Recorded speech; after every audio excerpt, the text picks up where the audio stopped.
Have you lost weight only to gain it right back after returning to your routine? Did your diet work for someone else but not you? Rockin' That ID Life helps you understand your genetic makeup to find a lifestyle that fits your needs. Together, you and RockinThatIDLife.com can focus on your health and meet your goals today. That's RockinThatIDLife.com.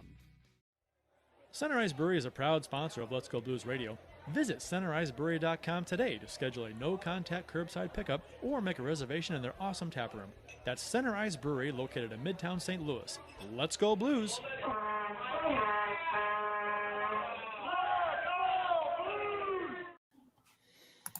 Welcome to Season 10, Episode 7 of Let's Go Blues Radio. We are the often imitated, never duplicated, the original St. Louis Blues hockey podcast. A special thanks to RockinThatIDLife.com and CenterIceBrewery.com for proudly sponsoring the show. Please check them out. It is Wednesday, October 27th, and we are broadcasting live on YouTube and Facebook. This is franchise episode number 325 all time. To interact with the show, we are on Twitter, Facebook, YouTube, and Instagram. Just do a search for us. You will find us. I'm your host, Kurt Price, and joining me tonight is Bill Day and Jeff Ponder, and we'll be talking some St. Louis Blues hockey as the evening goes on. Lots to talk about tonight. 5-0 Blues start. Lots of stuff there, and then we'll talk about the issue that is the Chicago Blackhawks later on in the show. So announcements. First, guys, I guess happy Halloween in 4 days. Yeah. You guys got your Halloween costumes all picked out? No. No, not for you guys this year? No, I once Kurt pulled off the perfect Marty McFly Jr., I could never try to dress up for Halloween again. So, no, not for me. Yeah, go ahead, Kurt. I was just say I might be going to something on Friday. Might have to wear something. I have a couple of onesie Halloween outfits upstairs. Nice. I have a chicken and a gorilla, so I may grab one of those. Nice. We shall see. So next week for Movember, you guys, hopefully it'll still be around. We'll see if the wife allows it. But my Halloween costume, why I've grown out the beard, is I'm going to be shaving this into a mustache after the show. I am going to be Hopper from Stranger Things. Ah, you got the shirt and everything? Yep, I've got the Hawaiian shirt that he wore in the first, it's the actual Hawaiian shirt that he wore. The acid wash jeans, the boots. I've got a little Hopper badge I'm going to put on. I'm going to be styling, profiling, so I'm looking forward to it. The wife's going to be Joyce. She's even got she got this, she found this necklace on Amazon. It's Christmas lights. And I'm like, perfect. Nice. That Stranger Things, man, a little frustrating that it takes them so long to get a season out nowadays. Yeah, I think those kids are in their 30s now. They're, I think they're all got families. Yeah. The one's been doing promos for the new Ghostbusters movie. And I'm like, wait, wasn't that the kid from Stranger Things? He looks 25 now. Well, and that's the funny thing is that movie was filmed before COVID too. Yeah. It's insane. So he's even older now. Do you like that kid? I mean, do you have a problem with that kid? I as an actor, you ever like a character just like annoy you? That character annoys me. It just, I don't know. Let me think. I'm sure there's been annoying characters in the past. Oh, LeFou from Beauty and the Beast comes to mind. That's the first one that comes to mind. I love Beauty and the Beast. What can I say? Okay, all right. What about Freddie Lippincott-Cottleman? When it's a comedy, it's a different story. I don't know. I found him annoying. When I joined the show earlier, Kurt, did you see what name I put in? I did. What was it again? I forgot. Stanley Ipkiss. Yes, Stanley Ipkiss. Nice. One of my favorite movies. The Mask. Yep. Jim Carrey's character. Okay. Yep. I was like, that sounds familiar. He stole your pajamas, Ipkiss? I haven't seen The Mask since it came out on VHS, probably. Wow, that's a great movie. It's all right. I think I wore the my VHS copy of that out at least that the first 30 seconds when Cameron Diaz comes out of the rain. I was going to say that is the movie part got she wore looks the out. best in. She looks great. Do you own the movie Hot Dog on VHS? No, I do not. You don't? No.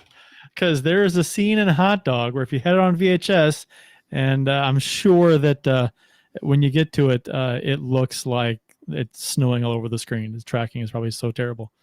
It's worn out. And those of you who have seen Hot Dog know what I'm talking about. It's a hot tub scene. Just saying. Oh, I do remember this scene. Yeah, okay. Yes. It's pretty. Podder's wearing out the YouTube video of it right now. Yep, It's pretty. I mean, as far as like 80s movies go, that's as close to porn I think as you can get. It was definitely a softcore porn in Hot Dog the movie, and I think as far as movie ratings go back then, it was probably rated PG. Jaws is rated PG. Yeah, isn't that crazy? Yeah, odd. Wasn't it Jaws that caused the PG-13, or was that was something? Actually, that was something else. I want to say it was something else, but that I remember that story, and I can't recall what movie it was. Gremlins. Was it Gremlins? I don't know. Oh, here it is. Indiana Jones and the Temple of Doom. That was what did it? Huh. That's what this. It's what everything '80s podcast says. I don't know if that's true. Well, if it's on a podcast, it's gotta be true. That's true. Right. You can't doubt a damn thing that's said on a podcast. Right. Why else would you be listening to us tonight? Right. Now it has to be the extracting the heart from the chest scene, which if you watch it now, you're like, wow, that's really bad special effects. But at the time, yeah, that was pretty intense. This does say, by the way, Gremlins. It does say that was a part of it that came out right before. Okay, I guess. So speaking of Gremlins, Christmas movie or no? It's a movie that takes place during Christmas. I'm with you, Jeff. It's a movie that takes place during Christmas, but I don't think it's a Christmas movie. My wife doesn't listen to the show, so I can say this. I always give her shit and tell her that Die Hard is the greatest Christmas movie ever made. I don't believe that's actually a Christmas movie. It is a movie made during Christmas. Some folks might get tired of those kinds of conversations. I do not. Yes. I love having the back and forth about Die Hard. Die Hard falls into the Gremlins category for me. It's made during Christmas. It's not really a Christmas movie. Doesn't fit into that category for me personally. So. Right. For me, it does because it was a family tradition to watch Die Hard on and you know what? Christmas. And Die Hard is typically on around Christmas, is it not? Like on TV? Yeah. It is. So it is. But it was released Gremlins. in July, right? Yes. Right. It was released in the theaters in the summer. But it's kind of like Home Alone. Home Alone has always been a holiday movie, like after Thanksgiving, right? But it's not a Christmas movie to me either. It takes place in the winter. It's not a Christmas movie. No. What do you think, listeners? I'm sure there's going to be a heated debate, and most people I think say Die Hard is a Christmas movie. I think, but I will say, man, the one thing that made me kind of say, yeah, for sure it's not, was when Bruce Willis came out and said Die Hard is not a Christmas movie. Yeah, I think that adds a nice little feather in people's hat that want to say that. But on the other hand, to be devil's advocate here, just because it's in the movie, does it make him an authority? I don't know. Maybe. The director, I think, says it is, though. Oh, I didn't know that. I think. Yeah. So, anyway. Announcements. The anniversary of Game 6, which those of you in St. Louis, if we say Game 6, most folks know what that means. It refers to the 2011 David Freese game. I know there's a hockey podcast, but this is kind of a big deal. And also, there's a little hockey tie-in here to some degree. So there's an event tonight with friends of the show, Ben Hockman and Stephen Walden, and also Tom Ackerman. and some others to celebrate the anniversary of Game 6 from 2011, or David Freese game, basically. They're going to remember and tell stories, and Stephen Walden's going to live paint a painting at this event. So it's going on right now, I believe, or maybe it just ended. But St. Louis remembers and celebrates, right? Because that's what sports fans do after stuff like this, including Stanley Cups. True. You celebrate that shit forever, and don't let anyone ever tell you that you shouldn't. Yeah, I mean, that was the 11th World Series, and for me, except for 06 for me, because 06 was the first one I ever actually saw, that is one to celebrate. I mean, my God, what a season. Yeah, right. And it kind of marks the end of me really giving a shit about baseball. It was like they win it that year. Pujols is gone in the next year or two, and it's just like, the next year. Okay, It was the next summer. Now baseball is boring. So how are you going to top that, right? And that was that was pretty damn amazing. And yeah. Somebody posted today, there's all kinds of traffic on Twitter about this, and somebody posted that the box score didn't have it tagged or anything about Game 6, and just said, who can identify this game just from the box score. Oh yeah. I'm like, immediately you see it. You're like, oh, bottom of the, what is it, the 12th and 13th Cardinals? It was the 11th. Or the 11th, I think. 11th. Yeah. Extra innings.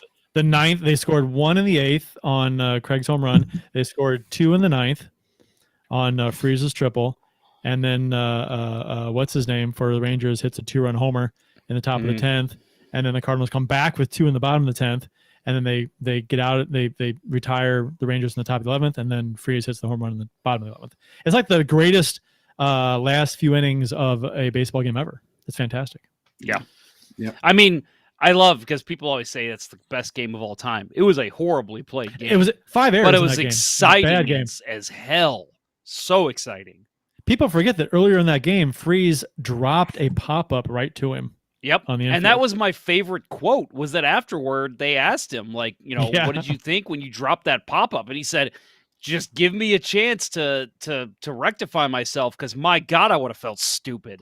Oh, gosh. It's like, yeah, can you imagine? I mean, that's maybe not a Bill Buckner moment, but it's pretty damn close.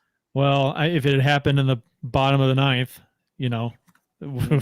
with the running run at third, and that'd be the third out. Oh God.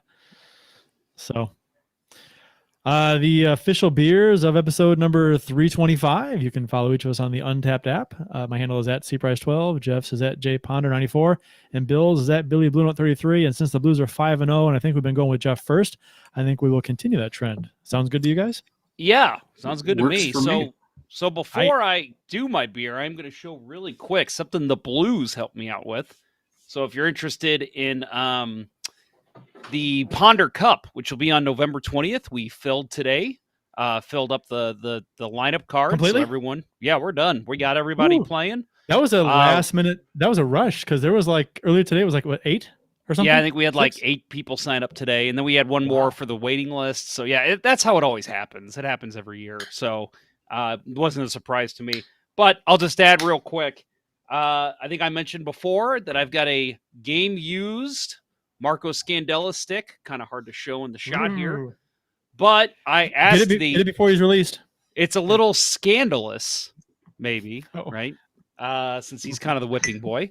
But the Blues did help me out and helped me get it signed. So we will be giving this away in the raffle. So if you're interested, I thought this was a pretty cool item. And it's a massive stick, because Scandella is a massive man. So how long is it? I don't know. It comes up. I put you on the spot. Don't typically measure sticks. I'm going to say 5'10". Right. That is my guess, because it comes up to almost the top of me, and I'm 5'11" and a half. That's pretty. Yeah, because I think mine typically come up to my chin or something. Mine comes to the chin. When I'm on skates, actually, I've been cutting mine shorter lately. When I'm on skates, it's been coming to my chin. I've wanted to try that. Yeah. I've wanted to try cutting my telling I never did. My puck control has improved greatly since I did that. Yeah, I know I know my puck control would get better, but my slap shot would suffer. And my slap shot's gotten better. But granted, my slap shot's not the best part of my game anyway. I so just I really I should just bend cut I myself just bend my knees a little more when I go into a shot now. Maybe when I'm 60, I'll hate that, but now it's fine. I can handle it. Well, anyway, so Yeah, my that's- beer of the episode. Oh, sorry, Bill. Go ahead. I was just gonna say, yeah, that the song. I remember there was a trend like late '80s of players sawing sticks way the hell down, so that they bend into it more. That kind of went away with the advent of the aluminum stick. Yeah, and I always was told that hey, it looks like your stick's too big for you, and I'm like, actually, this is the perfect size. That's what the coaches always told me, and they always told me when I was in high school, like, you should try cutting it down more. And I'm like, I'm not comfortable with that. It wasn't until I was like 30 that I finally did it, and I'm like, God damn, I wish I would have been doing this 15 years ago. I don't know what it is. It's just I play better with a shorter stick. Anyway, so my beer of the episode is the O'Fallon Pumpkin Beer. Kind of been hard to find in stores lately, at least on the Missouri side over here. So it's starting to go out of season, but happy to have one to maybe close out. Well, this is closing out October for our shows.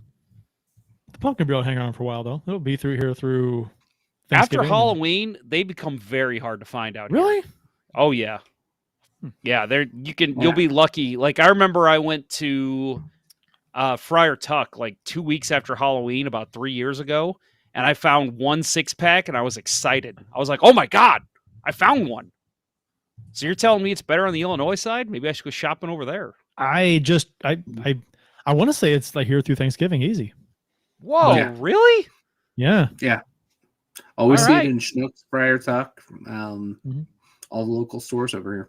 So Next time maybe it's just where I live now, but yeah, next time I'm out your way, I'm totally going to be stopping into a Schnucks or something. Oh, okay. S Nolan 89 in the YouTube chat says, better Thanksgiving movie, Son-in-Law or Planes, Trains, and Automobiles? Is that even a real question? That's not a real question. Right. I mean, son-in-law. It's totally son-in-law. You know what? To be honest, Son-in-Law was okay. It was kind of funny. Yeah. But Planes, Trains, and Automobiles is one of the best holiday movies of all time. One of the best movies of all time. Yeah, honestly, it's really good. I love that movie. We need to dig up that clip, STL Blues History, if you're listening. The one he posted when John Candy was in town. yeah, John and Candy catching a Blues and North Stars game, I think. Yeah, it was fuck. My mind's foggy this week, but Me too. The director. Harold Ramis. The Harold Ramis. director. No, No, Harold it Ramis. wasn't Harold Ramis. It was not Harold Ramis. John It Hughes. was, John Hughes. That's Yeah. right. You're right. We're catching up right on the same time. That's Yeah, right. we share one brain. It took a wrong suggestion to get the right answer. That's right. That's right. We had to yell at you to get it right. Bill, beer of the episode. I think that's what we're on. Yeah, my beer of the episode. Foreshadowing for later discussion in the show.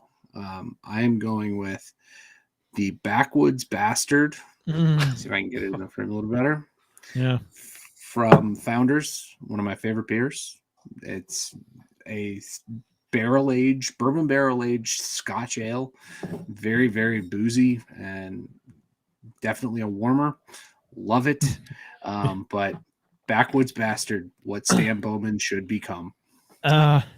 You mentioned a boozy, higher ABV beer, like a sipping kind of sitting outside, cool weather, around a fire or something. You got the sipping boozy beer. That's fantastic.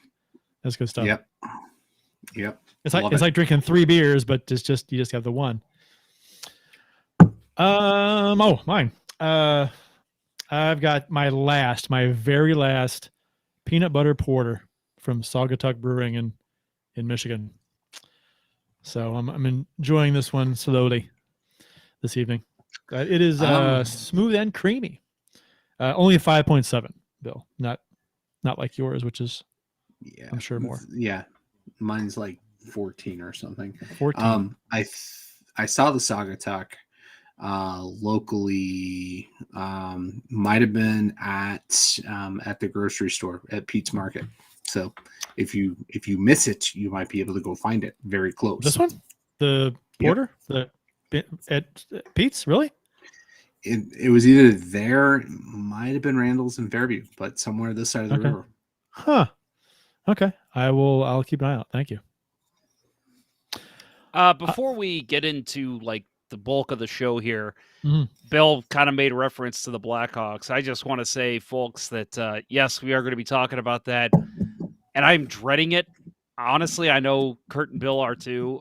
It's a sickening, disgusting thing that happened, but we're going to try to be happy and positive about how fucking awesome our hockey team is playing right now and not think about those bastards up in Chicago and, well, the other bastards around the league that are still there. But we'll get to it. But I just want to say, let's try and keep it positive as much as possible until we get to that.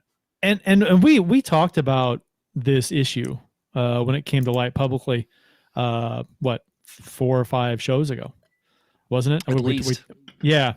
And about how absurd this was and how this needed to have attention brought to it, right?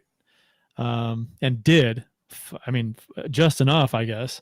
Not enough in my opinion, but enough to get something done. Should be more. Investigation. Yeah, but it should still be more. This should be headline news everywhere, and it's just not. It's out for hockey fans in the know. They know about it because they're paying attention. But if you're not a hockey fan, you probably haven't heard much about it, which kind of stinks. It should. Yeah, I posted on Facebook, and my mom had no idea, and she's a news hound. And Mhm. and I'm like, oh, let me tell you about it. And she's like, how have I not heard this? And I'm like, because they're doing everything they can to make sure it's not top news. Which is weird because you think that sure the Hawks might be doing that, but what's to stop the sports media, especially from making this their top story? Especially, the TSN had it front and center, but that's Canada. So and that's Rick Westhead. Right. First off, I think we need a shout out to Rick Westhead and Katie Strang for their amazing reporting. Never let this one go. Yeah. So cheers to both of them. Yeah. That was amazing. So I absolutely, TSN, is going to run with that story because he's their reporter. And they got to have the interview with the victim tonight. And, just absolute, cheers to the bravery for Mr. Beach for coming out. So, yep. And we'll get into the details of that.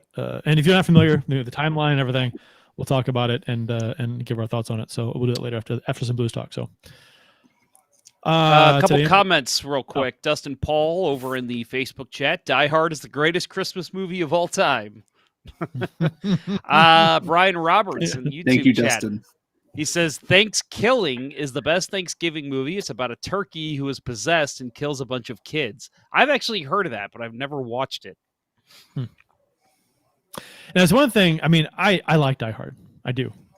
But man, putting it as a Christmas movie is a stretch for me. And then to call it the greatest Christmas movie of all time. Woo! Okay. All right. We'll have that discussion in a couple of weeks, I'm sure. All right. It's cool. I like having that discussion. Today in Blues history, courtesy of the @STL Blues History Twitter account, October 27th, 1992. Brandon Saad was born October 27th, 1992. So happy birthday to Brandon Saad today. Unfortunately, he has to spend it on the COVID-19 list, unfortunately. Apparently asymptomatic, though. So there's that. He should be back soon. I think as soon as he has 2 negative tests in 24 hours. That's when he can come back. So we should hopefully that's soon. I'm guessing Sunday or Monday, judging by when he was put on the list. Well, but we'll see. It could be wrong. Yeah. Timeline's always different. Whenever those 2 negative tests come back, asymptomatic versus symptomatic is different for how they treat it. So October 27th. 2019, David Perron had his second career 4-point game and overtime goal as a member of the St. Louis Blues. His second assist of the game was his 300th Blues point and 500th NHL point of his career. That was a pretty cool game. I remember that well. That was only a couple years ago. October 27th, 2015, Jake Allen made 26 saves for his 6th career shutout and Scott Gomez scored his only goal as a member of the St. Louis Blues in their 2-0 win versus the Tampa Bay Lightning. It was a tip in front on a shot from the point. Scott, okay, so Gomez was only here for 20, 30 games. I remember though his time here where didn't he have like a number of like good chances, but was like snake bitten, couldn't score, finally got one, and then that was it. I want to say that's how it went for him. That's how it went for him in Montreal too, right, Bill? Yeah. His success was really only with the Devils. Which he had a nice career with the Devils. You know, he's a 40, 50 point guy every year. Over under games for the Blues. Let's say I'm going to go 25. What's your over under on that? Over. Over? Just over. I'm going to say it's like 20, 28. Yeah, I'll take the under. I think I'm going to go under 2. Here You're we both go. Hang on. 21. So Bill and I were correct. Damn. 1 goal, 7 assists. Is that site regulation official? This is NHL.com, so I sure hope so. I don't know. Never heard of him. October 27th, 1976. 45 years ago today, Bernie Federico recorded his first career pro hat trick for the Kansas City Blues versus Salt Lake in a 4-1 win. Not many saw the hat trick. Only 1,166 people were in attendance in Kansas City that night. Kansas City, known for its hockey. Right. Scouts and the Blues. Well, you know, I mean... Scouts? Yeah, I mean, it would be really cool for them to get an NHL team, but I can't ever see it happening. And just for the pure rivalry perspective of having Blues and Kansas City, same state, you know, if it were in the same division, that'd be kind of neat. I don't know. Yeah. So I guess before we get into the Blues play after their impressive 5-0 start, how about what do you guys say? You want to take a vote? Do we listen to a word from ID Life? Yeah. Aye. All in favor? Say aye. Aye. Aye. Aye. Nay. Who keeps saying that? You guys think about where that's from. It's safe to say that the Burn Box from RockinThatIDLife.com provides you with the sugar-bustingest, muscle-buildingest, mood-enhancingest, focus-inducingest, energy-boostingest, hootinest, experience. You not only get the excellent product, but you get recipes, menu options, a tracker, and program guide to assist you along your self-betterment journey. Based on your goals, you can double up on Slim Plus or Energy, or you can get one of each. With flavors such as mixed berry, tropical fruit, and orange, the Burn Box lets you enjoy the weight loss or muscle gain journey along the way. Become a VIP with RockinThatIDLife.com and place your Burn Box on subscription and you'll save 20%. And as always, text the roughest, toughest He-Man, toughest hombre has ever crossed the Rio Grande. And our friend Dustin at 636-393-8745 and tell him Let's Go Blues Radio sent you to receive an additional 10% off your order. Now all of you skunks, clear out of here. And go over to RockinThatIDLife.com. The Blues are 5-0, back-to-back impressive wins versus LA since our last show. 7-3 win on Saturday and a 3-0 win on Monday. During the Blues nationally broadcast game versus Vegas last week, the broadcast crew mentioned, I'm paraphrasing here, the Blues will have their work cut out for them against a very good and young LA team.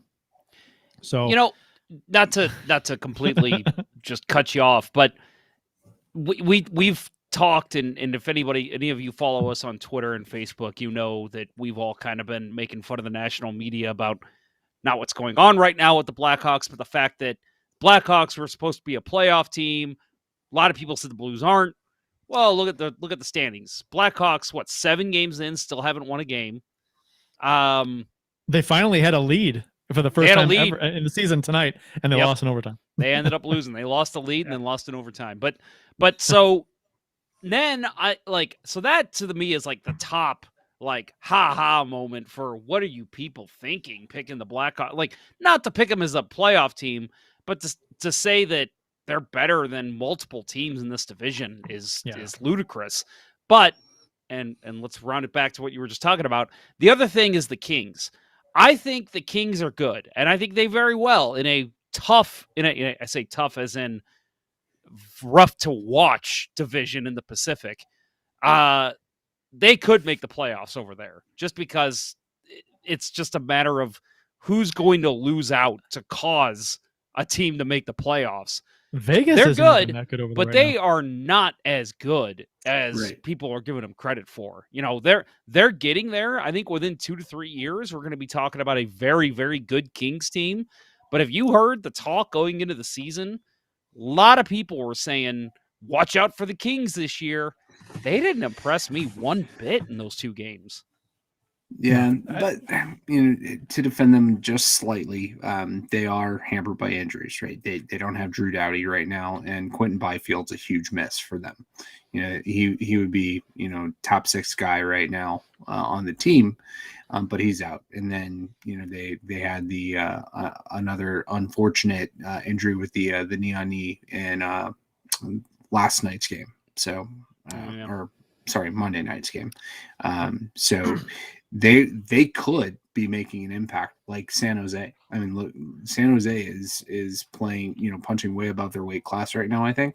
But they're getting results, and the Kings could easily be doing that if they were, if they had Doughty, if they had Byfield, if they had Josef Stumpel, if they had Jason Allison, right, and Rob Blake back on D, Jamie Dmitry Yushkevich, Byron Defoe, Wayne Gretzky, of course, Luc Robitaille, yeah, bring all the boys back. They do have Sure. Robitaille in a management. The French Connection. Let's do it all. That's right. Go ahead. You. I was just going to say, thanks to Kurt and a scheduling snafu, I was able to go to the game Saturday, and that was, I paid him for the tickets. Good one. Yeah, let's talk about that. Bill, since you were in the crowd, I'd like to hear mostly from you, but I always want to hear from Kurt too because Kurt's wonderful. How was the bonfire, Kurt? It was okay. Not what I was. It's all right. It was okay. It was fine as a bonfire. Bill, mostly. I saw it on TV. Most, I'm sure a lot of people listening did. But the opening ceremony, having the crowd back at full capacity, what was that like? Couldn't tell you. We got there right after the Kings scored the first goal of the game. God, you're terrible at this. I know. We didn't get a chance to talk about this before the show, so this is awful content right now. So it's midway through the first period, right? About midway through. Yeah. Didn't get to our seats until the end of the first period because at that point we're just going to get some dinner and hang out in the concourse before we try to get up there. So. Was it because of was it slow to get in or what was the deal? No, it was absolutely that part. I mean, it might help that we got there halfway through the first period, but I heard it was pretty easy going getting in. Yeah. However, the reason behind that I heard was because they weren't really checking COVID cards and stuff like that. They were kind of half-assing it. We did the pre-register thing. Where we uploaded our cards and it got verified. So who knows, how much goes through that. But the second I showed the guy, my phone with, that said 3 people, with, have verified their COVID vaccinations, he let us walk right through. And it was pretty smooth.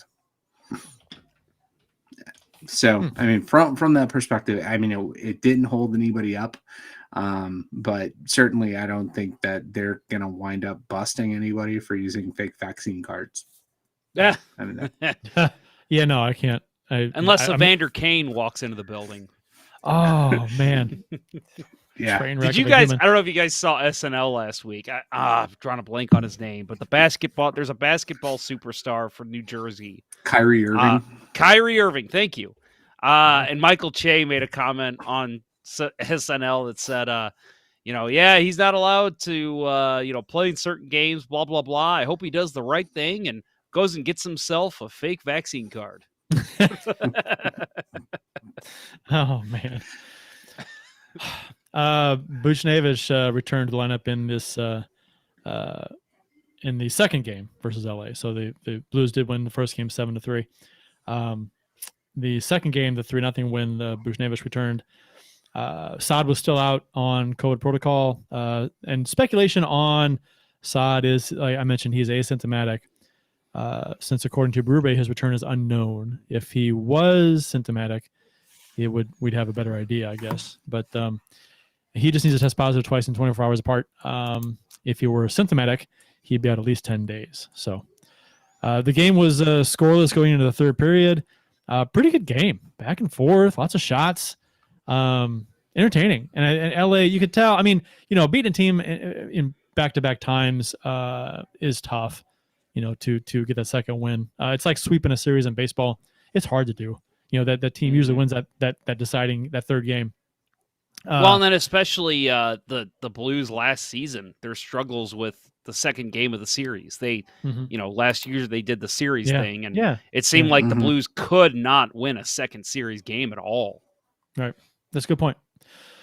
Scoreless going to the third when Tarasenk scored, early candidate for goal of the year. Highlight reel goal, juking Mikey Anderson. Ooh, it's funny that a guy goes by Mikey, and he's an adult. Mikey Anderson turning him inside out and then deking Jonathan Quick and going top shelf stick side. Fantastic goal. Fantastic. Do you think Mikey liked it? I guess he did not like this one. Mikey doesn't like it. Hey, Mikey. No, not this one. Not this one. I like it. He likes it. Hey, Mikey. No, if you could show a highlight, a clip, a montage of him getting beat left and right and saying Mikey likes it, that'd be kind of funny. Oh, maybe we should work on that. Bill, I'm going to put that on you. That's our first post on TikTok, Bill, right there. All right. I lost the login credentials. Man. So the Vegas game, which by the way, was a fantastic game. Just an overall fun game to watch. If you're just a hockey fan, not even a fan of either team, but you saw the breakaway early from Tarasenk, which he ended up, I think, shooting wide on that one. But the hustle, the skating, that's what you wanted to see. And we didn't see those in the first couple games for the Blues this year, because it was what I was saying last year, that this guy's he doesn't have it anymore. It doesn't seem like he has the legs anymore. Well, he showed it in that Vegas game, and then he scores that big goal late after a Pietrangelo turnover, which, by the way, was fantastic. And then, but then to see him just do what he did in this game, that goal, I mean, that was vintage Vladdy. The minute he, you saw him kind of make the head move and then put the puck between Mikey's legs, it was a thing of beauty. That's what you want to see out of him. And it's just, he still has it. He can still do it. And you just hope he stays healthy. So which one was better? Tarasenko's highlight reel goal against the Kings or Kairu's highlight reel goal against Arizona? Was it Arizona? Arizona. Yeah, Arizona. Yeah. So that was where I'm going Tarasenko because he pulled it off at speed. Kairu slowed himself down. So don't get me wrong. He had speed was involved. He changed it up and made Gostisbehere miss twice. But I think the timing of the goals and the speed, I give it to Tarasenko. Kairu did make him look like a ghost bear. But Nice. a little terrible joke. I am a father, folks. Are you Chris Berman? We on Sports Center? What's going on? Back. No, stop. But no, I like. I'm He's with, he's the worst person to call a home run derby, by the way. Yes, because there's 1,000 home runs and every single hit is back. Knock it off. Don't do that every time, please. I agree. Good But Lord. I got to go with Bill on this. I think Vladdy with the speed, with just the. I mean, listen, I play men's league, and I'm not good, but every now and then, once out of 20 tries, I'll put a puck between a defenseman's legs. And I'm just like, I can't believe I just did that. That was amazing. And like, I'm so proud of myself. Vladdy just does it, and it just looks so effortless. I mean, the way he does things like that, it's, so I'm going to go Vladdy. I'm with Bill. I'm with you. And also because I think seeing that from Tarasenk was like, yes, that's what we want from you. That kind of thing every once in a while. I think it was almost like a huge weight off of a lot of fans' shoulders saying he still has it, even though he's gotten a ton of shots, and he had a goal before this game. But it's like he hadn't really been putting the puck in the net, even though he'd looked pretty good, had a ton of shots, getting a lot of chances. But yeah, that move was like, oh, here we go. Yeah. I mean, is this the Tarasenko now we're going to see? Hopefully so. Right. It's a situation where it's, he kind of, makes you think he is not a has-been at this point, whereas with Kyrou, it's like, this is an up and coming kid. This is the stuff we're starting to expect from him. And, love to see the highlight reel stuff, but with Tarasenko, that reinforcement that this is an elite player who, when he plays at the top of his game, is better than most in the league. That was the emotional lift, I think, that most of Blues fandom took from that. Well, and not to go back to the Vegas game so much because it was a while ago, but when he went on that breakaway and just out hustled, I can't remember what defenseman it was, but the way that he was able to out hustle the guy and still come in, and yes, he missed the net. But for me, that was where I was like, oh man, he might still have something. Because if you listen to the show, I said he's never going to be a 20-goal scorer again. And it's because the last couple of years after surgeries, and then last year especially, once he came back, it just looked like he didn't have the foot speed anymore to keep up in the NHL as an elite player. And so seeing him be able to out hustle and outwork, I was like, oh, if he still has the feet and he can keep the puck on his stick, that's all he needs. Now, I will say, earlier in this Kings game, he got a puck in the slot. I think it was on a power play. And if he would have one-timed it, no doubt back of the net. But somebody just set an alarm for 5 a.m. That'd be we have two Google speakers that are just slightly too close to one another. And they talk to each other. I was in the bedroom and I picked up in here. Okay. Nice. Well, anyway, so he had a chance, and he did the usual Tarasenko, the cradle of the puck, and then shoot, and it allowed a defenseman to slide in front of him and block the shot. And it was just, come on, man. But like when he does the dancing that he does with the puck, that's where he shines. And we've seen it the last couple games, and it's, oh my God, it's so good to see it again. He scored again. Tarasenko did at the 15-minute mark of the third period on a breakaway, going 5-hole on Jonathan Quick. And then Perron added a bank shot, empty netter off the boards to seal the deal with the Blues for a 3-0 win. Husso started this game, got his first. Wait a minute. What an empty net goal by Perron, right? It's rare you say that, but like he clearly did that on purpose. I think he was trying to. I mean, the sheer momentum of the puck, the speed it had on it, I think he did too. If he was just trying to clear it out, he would have chipped it differently, I think. You chip it in the air, or you just kind of try and loft it to center. And no, he fucking had authority on that shot. Perfect billiard shot. It really was. Husso got his first shutout of the season and his first start of the season, stopping 34 shots. And this wasn't really an easy 18 save shutout in a blowout situation. This was 34 shots in a tight game most of the night, scoreless going into the third. And LA peppered him at times, so so he stopped him point blank a couple times. Once a really nice pad save down on the ice, on a guy cutting across the slot, and on a wraparound chance too. A couple of them. He got the pad over and shut the door on the post. And which if memory serves me correct, that last year was kind of an issue. It seemed like he wasn't getting over fast enough. I think he gave up a ton of goals, but it allowed a lot of rebounds. It allowed a lot of chances. And he didn't do that game. He was over split second, and he was covering the rebound, and that's what you want to see.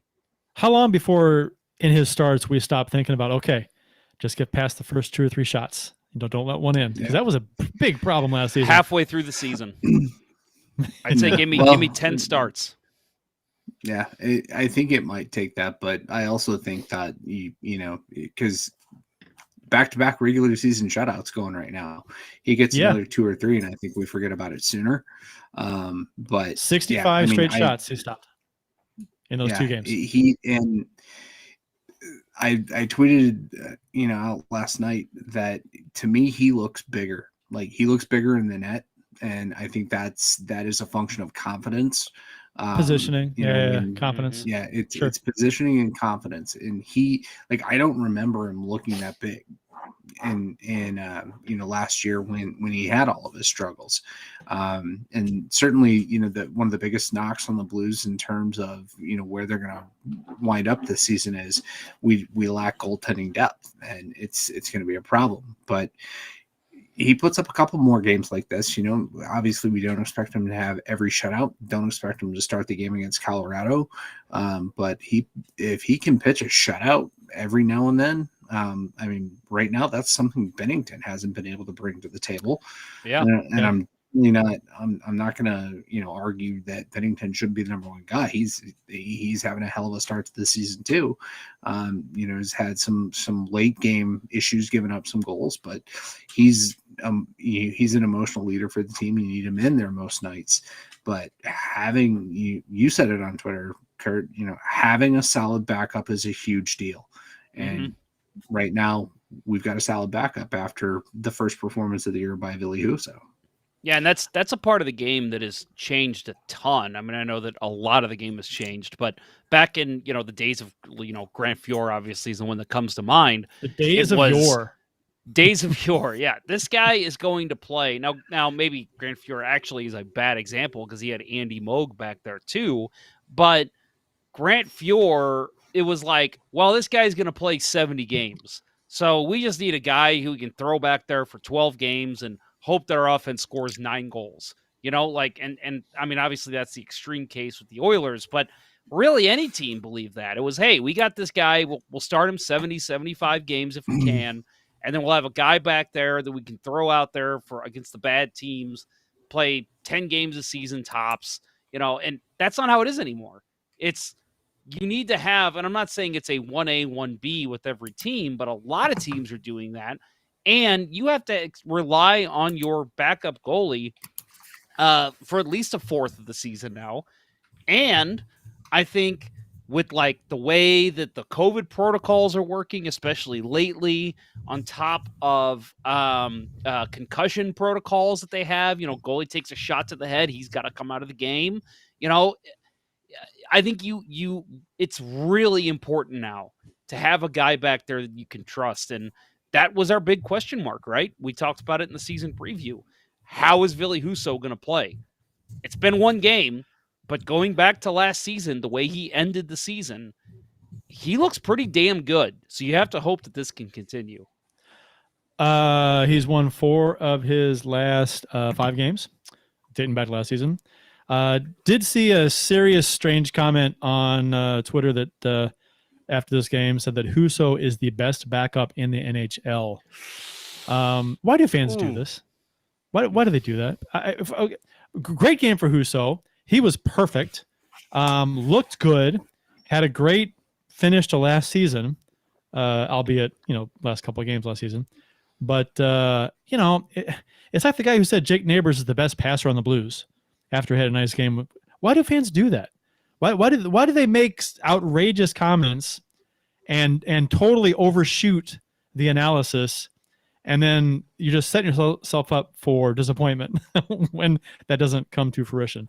I guess Spencer Knight doesn't exist. I guess Pavel Francouz doesn't exist. The four-headed goalie monster in Dallas doesn't exist. I really do hope Husso has a great season and continues off this good start, the shutout. But I think the best backup in the NHL after one start this season is just slow down, pump the brakes, guys. Let's take it one game at a time with the backup goalie who doesn't have a lot of experience in NHL yet. Still, so let me ask you two. So going and actually, Kurt, I actually know what your response will be because I saw it on Twitter. But going into this game, when they announced, I think it was Lou Korak was first to tweet. Husso first off the ice in practice, he's the starter. My first thought on that was, it's early in the season. Let's let Binnington roll. The guy is playing great. He's been the big reason the Blues have gotten off to the start. I want to see what he can do. Let him keep playing until either a back-to-back against two good teams, which I don't even know when that'll be, or he loses a game. San Jose and not that they're off to a good start, but there's a back-to-back against San Jose and somebody else next week. Okay, well there you go. But unless it's like because right now I feel like when you start a season, Bill, and I know you could speak to this, goalies want to see the puck. That's why they take warm-up shots. They want to get a feel for the puck. And I don't know if that translates in the game, but I feel like in a way it does, at least mentally. I'm playing great. I want the crease. That's my net. I want to be in the net. So I actually disagreed with starting Husso. Now, obviously, he comes out, pitches a shutout. Blues win, looks great. So it's obviously was the right call to get the Blues a win. But, Bill, let me ask you first. What did you think? Is that the move you would have made? I think it was the right point. If you're going to expect him to play 20 games in the season, right? That's going to be 20% of your games. It's the right time to do it back to back against the same team. Yeah, you probably want to put the other guy in there. It's kind of a schedule oddity, but I thought it was right to start him over Binnington for this game. You're not, like Kurt said, you're not going to start him against Colorado for sure. And then next week you're going up against a couple of hot teams. But I think the timing was right.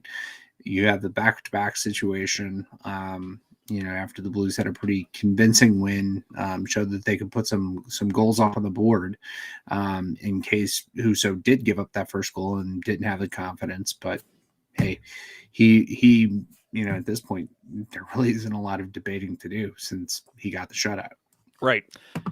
Yeah, and I think just to double up on your point, Jeff, I think that it's early in the season and the Blues are playing very well. And it's not a back-to-back night situation.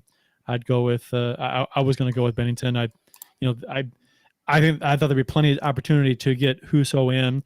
I was almost of the opinion let Binnington finish out this month, and then the first series in November I think is a back-to-back nights. Then you play Husso then against probably San Jose or who is it, Nashville? I think. I don't have the schedule. San Jose and Nashville and back-to-back.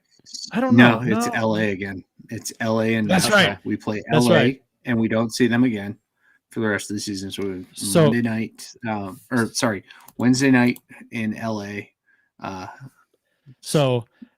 Great hiking pretty much in LA. Thursday night. Pretty much. And then San Jose Thursday night. Yeah, I would imagine you'd see Husso again against LA since he had the number last game, right? That would make sense to me. And in LA. And San Jose is playing better now anyway. So maybe that makes, I don't know, whatever. I mean, but I didn't think,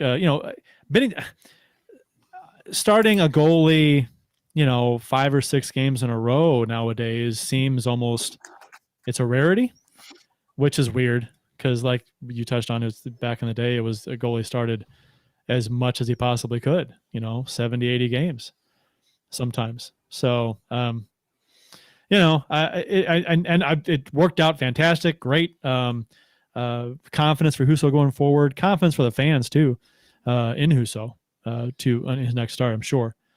So I don't think anybody will be questioning his next start when he gets it, or be concerned, because he's coming off a shutout and played well. So, by the way, guys, we got a good friend in the YouTube chat, GT Dale, I guess is what he's going by. Hey, all, and nice hoodie, Jeff. For those that can't see it, if you're podcasting, I bought this great, awesome. Honestly, I'm not just saying this because they're a sponsor of the show and that I drink their beer all the time. Center Ice Brewery released this hoodie. It was, I think it was right at the end of spring or beginning of spring. This thing is super comfortable. This is the first time I've worn it. I've worn it all day. Super, super comfortable. I'm not sure what fabric they're using on this, but this is a great stuff. But anyway, he says it's Adam Calgill, by the way. So bartender Adam from Center Ice in the YouTube GT chat. Dale. Yeah, good to see you, buddy. Thanks for joining. And yeah, man, keep these hoodies coming. I'm going to have to buy another one. Yeah. Well, I may have to buy one. Well, I can't buy the same color that you have. Yeah. I'll buy the same color. I don't know. Do they have Adam? Answer my question. Do they have other colors? I'm not sure if they do or not. This is clearly it's blue with the yellow outline. So clearly that's the Blues colors and most of the colors you see with Center Ice stuff. But I like the shade of blue too. It's that lighter. Oh yeah. Like Good stuff. That. It's the vintage jersey blue. Mm-hmm. Let's see. So the in the 5-0 start for the Blues, first 5-0 start in franchise history. We are currently, I don't think the games tonight have changed that. I don't know, maybe they have. First in the West, 10 points, tied with Edmonton and Minnesota. First in goals scored, 25. First in fewest goals allowed, 11. And first in goal differential, and 14. This is all in the West. What did we on this show say about our offense in the preseason? That this offense was very deep and was going to score a lot of goals this season. It looked like they could on paper anyway. We also talked about the defense being unrated, at least I did, and as well as Binnington probably not getting quite the respect he deserves. And all of that has been, has fallen the way we kind of saw it, which is, and not to toot our own horn, but it's just I like it when things pan out that way. No, in a prediction show. Yeah, because we don't. I think we've said on the show, all three of us don't really like giving predictions. Hate predictions. Hate them. It's not fun. It actually sucks, but we just figure as a podcast, we kind of have to. That's kind of the whole content thing that you have to follow. But no, it is nice. And I'll say, Kurt, I agree with you on the offense. Definitely agree on the goaltending. That's something I've stressed since day one. Jordan Binnington's the real deal. Anyone who says otherwise isn't watching. You're just not watching. And you look at the stats again, like the people who looked at the stats from the playoffs last year and said, "Oh, well, Binnington was terrible because his GAA was under 9 and his GAA was over 3 and his save percentage was under 9." And it's like, well, yeah, but they also were swept by a very good team, and he stopped 48 shots in the first game or whatever it was, and he was the reason they were close in games until late in the game when he was pulled. So yeah, it's like you give the guy credit.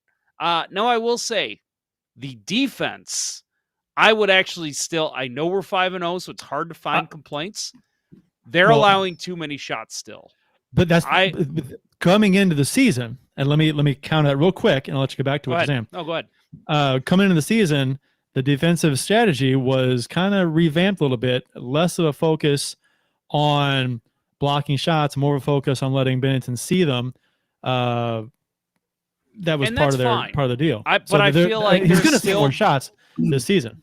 I still feel like there's still good quality shots that are getting through, and Bennington's playing great. And Which I think if Bennington's hot, and obviously Husso last game too, it's fine and it's going to work out. It's still going to lead to wins. But when the scoring dries up and they go through a drought, because every team does, you have to hope that your defense can step up a little bit more. And that way they can still win games 2-1, 1-0 if they have to. Yeah, I think the defense, to finish off this point, is they are still making adjustments. I talked a little bit last week about how bad Scandella looked in that Coyotes game on that quick bang power play goal down low. Just got turned around the wrong way, and the Saturday night game, back the home opener, everything else I've seen this year from Jake Wallman has been great, but he totally got turned the wrong way. And, that led to, I think, the third LA goal. But, it was, they're making adjustments, and the team is getting better about, like you said, they're allowing Bennington to see it and being better about clearing the puck quickly and not letting those second and third opportunity. Right, exactly. Right. And let me clarify again what I said about the defense. When I said that it's an underrated defense, I mean that the national media and those giving predictions on these big websites and news programs, they were listing the Blues defense as a reason the Blues might miss the playoffs. And I don't think that's fair. I think they're better than that. I'm not saying that they're a great defense. I'm saying that they're underrated in a sense that they're saying that that's the reason the Blues will miss the playoffs, because they didn't do anything to make the defense better than it was last season, as far in terms of upgrades. And I think that's a lazy analysis, because there's a lot of things that are going to play into this defense that they're not even taking into consideration. So that's where I'm coming from with my thought on the D. I obviously. I agree. I did say that I think I'd like to see Scandella released if Perunovic is ready to come up. I'd love to see that. I'd like to see Mikkola get more time in place of maybe Scandella or Bertuzzo. So I'm not saying that I don't want changes there either, but all I'm saying is I think that they're underrated based on what everybody's saying, which I think is a fair point. And I think we'd be remiss right now. I was going to say, I think we'd be remiss right now if we didn't mention Scott Perunovic, AHL Player of the Week. 1 goal, 6 assists. Yeah. Like I said, Bill, we share a mind. That's exactly what I was going to say. Leads the AHL in scoring. Yep. Yeah. Yep. 9 points in 5 games was what led to him getting AHL Player of the Month. I think he's added to that since. I'm sorry, Player of the Week. He's added that since. But yeah, I mean, he looks great. And I know there's been a huge calling to get him up. I know our friends over at the 2 Guys 1 Cup podcast have been really calling for that. And I get it, but I also will add the Blues are 5-0. You don't need to make any changes. And Perunovic is getting top minutes right now. He's not going to get that in the NHL. So I am, and I know we've had this discussion on the show before, but I am all for just, hey, Blues are winning, keep it going. They look fine. Perunovic is racking up the points in the AHL, getting top line minutes. I'm fine with the way it's rolling right now. Just keep it going. Yeah, I like the idea to take it slow with him because of what happened last season with him missing the entire season with an injury. So getting games for him down there is only going to help him in the long run. And if after 20, 30 games down there or whatever number it may be, or if we see a trend change up here where we need to make a change defensively, bring him up, give him a look, and see how he does for a handful of games. Just I'm all for that too. But like you said, yeah, I agree with you. Making a change right now, just for the sake of bringing him up. I mean, if we needed to, great, but I don't think we need to right now. Right. You bring him up now only if we find out that this COVID thing is spreading to other parts, including the defense. right? We've lost 2 top players. I think you'd have to, I think if one of the defensemen on the roster right now were to come down with it, you might try to stick it out a game, but before you go on that West Coast swing, you're going to call them up. Also, hopefully that doesn't happen. AS Doll in the YouTube chat brought this up, and it's a good point because I've heard that before too. Pretty sure all of Prunovic's points came on the power play, which, I mean, not to discredit points are points, and power play points are big, but he wouldn't get power play time up here, not really. So I don't think you'd see the same production necessarily. It wouldn't translate up here. A good player is a good player, though. Skill is skill. So I don't think he would be necessarily a hindrance at this point. But I think again, there's no rush. Brian Roberts says I would like to get him called up after Thanksgiving or maybe December if he's still hot in the AHL. Again, it depends on what the Blues are doing. If the Blues are still rolling and there's no injuries, keep him down there. I mean, I know that if you do it all season, maybe even in the next season, yeah, maybe you have a problem with the player. But I think right now, I mean, he can't get pissed about being down in the AHL. He's still earning his spot, and I'm all for it. Blues are rolling. You don't need to call him up right now. Yeah, and I setting an arbitrary timeline on a date. I mean, we'll see. But yeah, like I agree, Jeff.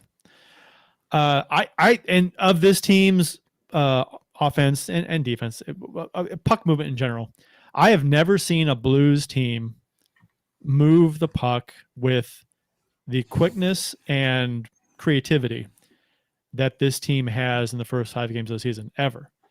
They're moving the puck more efficiently and better than I've ever seen any Blues team do ever.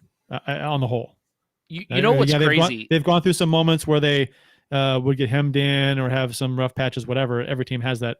But overall, this team's puck management and the way they move it quickly, because if you're not the fastest team, the puck moves faster than you can skate, right? Mm-hmm. So if you can play tic-tac-toe with the puck and move it quickly up the ice, you don't have to be a fast skating team. The Blues aren't slow. They're not really, really fast either. But if you can move the puck efficiently and quickly, you're a lightning fast team on the ice. They've been that. With all the injuries last year, and then with a couple of the additions that they've made, including a guy like Klim Kostin and Jake Neighbors, they look like they're in midseason form to me. Like, this is a team that looks like they're playing in January, February, as opposed to every other team who's still like trying to get into the mode of the NHL season. And I mean, I know you could take that as a negative, but I take it as a positive that these guys are already gelling. They've already got it figured out. Again, they're going to have rough patches. It's going to happen, but we already know this team is cohesive and they can work together, and they're only going to get better in terms of reading each other. Take it from a guy who, plays on the same team every session in men's league. Like, you begin to learn what your teammates are doing every time you're out there. And you only improve with reading their body language and reading what they're going to do. And that's what this team's already doing. They already look like a team that's been playing together for 3 months. Brian Roberts says, hopefully by that time we've traded Bortuzzo. Actually, and I said this before, I would rather see them try to move Scandella than Bortuzzo for salary cap reasons. When Sundqvist comes back, we'll need something done, and that's a few $1 million you could free up for various reasons. And I think Bortuzzo is a guy. He's a shot blocker. He's a penalty kill guy. I think situationally, Bortuzzo is fine. I think when you factor in salary that each one costs, I think I'd rather see Scandella go if we're going to call up Prunovic for permanently, and also maintain Wallman and Mikkola. I'd rather see Scandella go.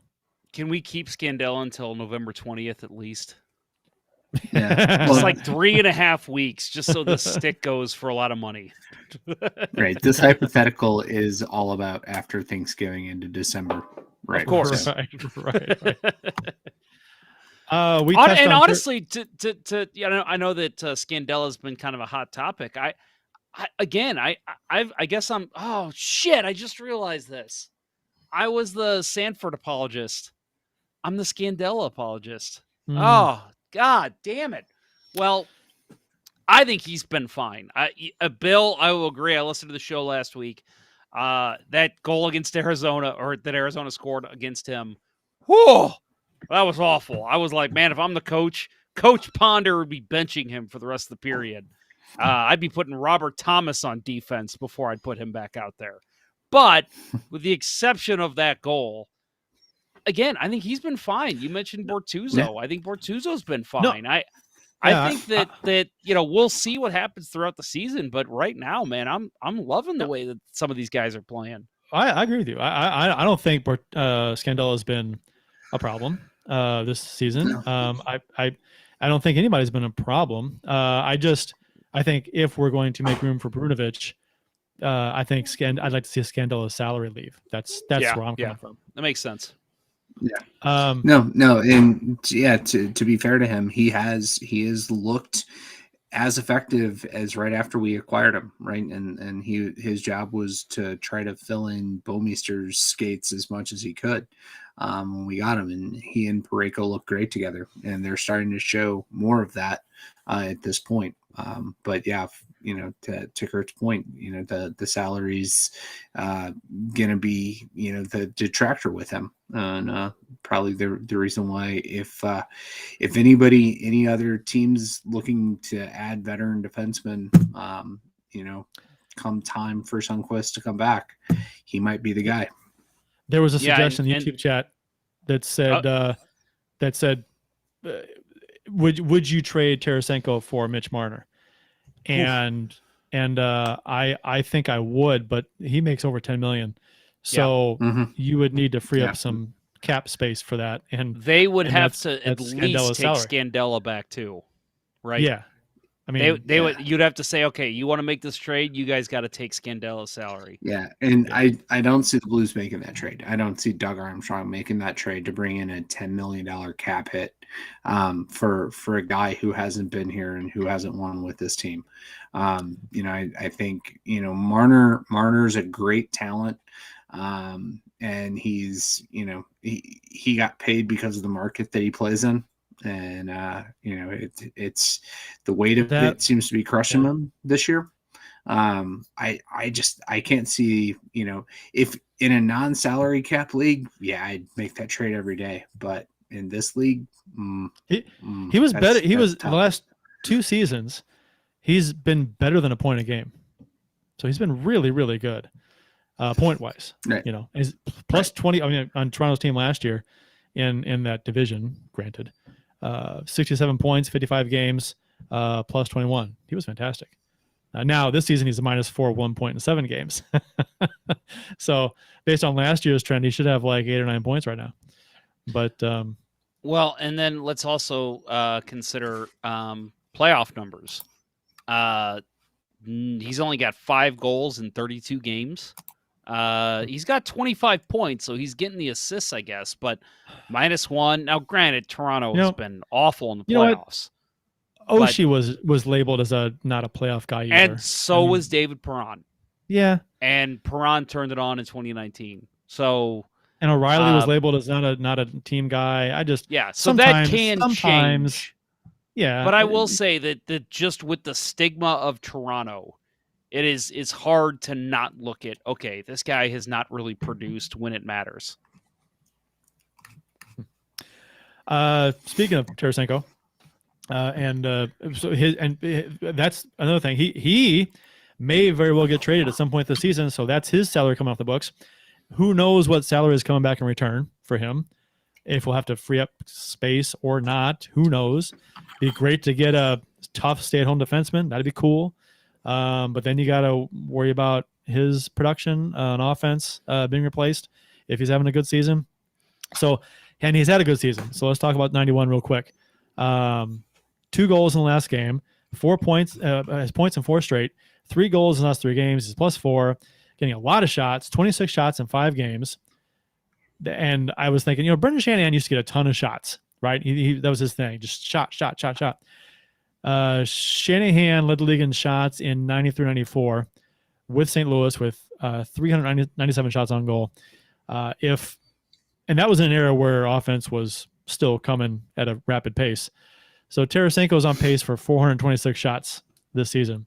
So he's getting a lot of shots in an era where shots aren't as, and offense is not as prevalent as it was back then. So his career high is 306 shots. So he's way above his average.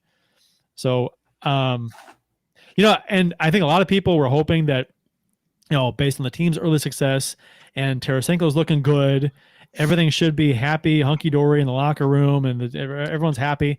So people were thinking and hoping that Tarasenko would want to stay, right, and not want this trade to happen.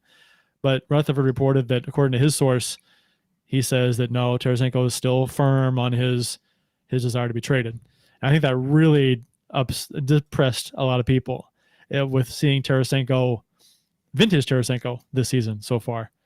So does it disappoint you guys that he doesn't want to stay, or I'm to some degree probably? I'm not. You know what? Actually, Bill, you go ahead and take this one. So I'm not married to any player staying here. Would I love to see it be like the days of Brian Sutter when a player played the entire career in the same jersey? Yeah. We haven't had an exciting player like this. Think back to that first game against the Red Wings coming out of the lockout the lockout shortened season.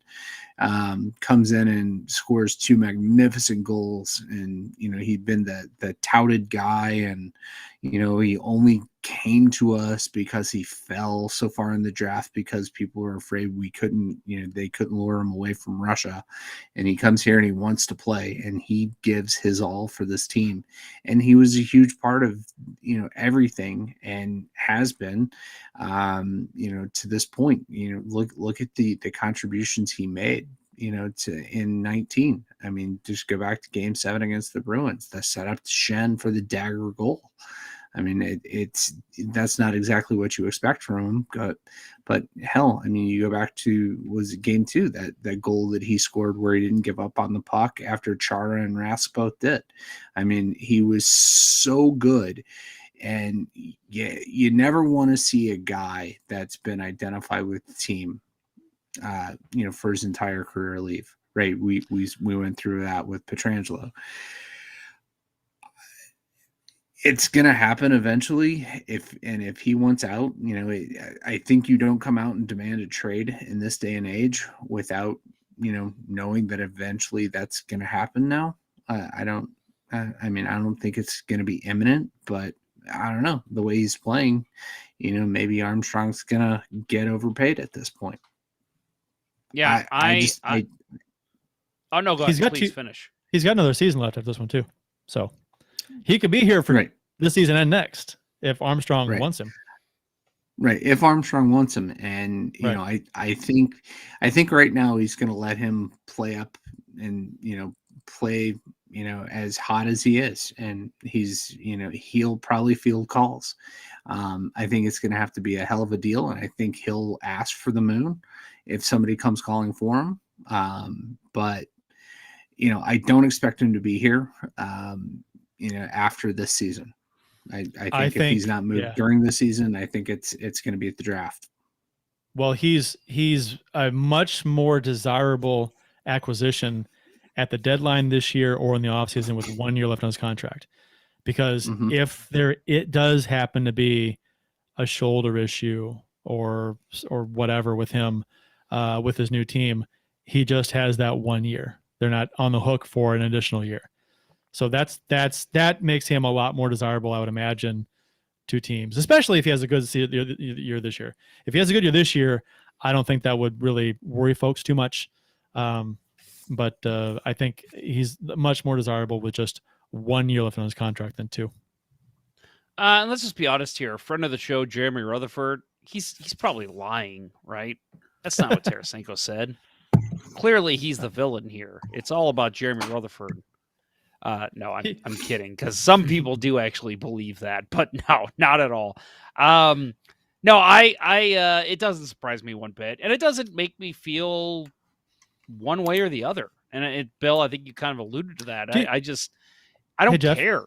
Yeah. do you think fans get too attached to players because like certain players because if they see somebody leave or get traded, then they just break down and cry. You know what I mean?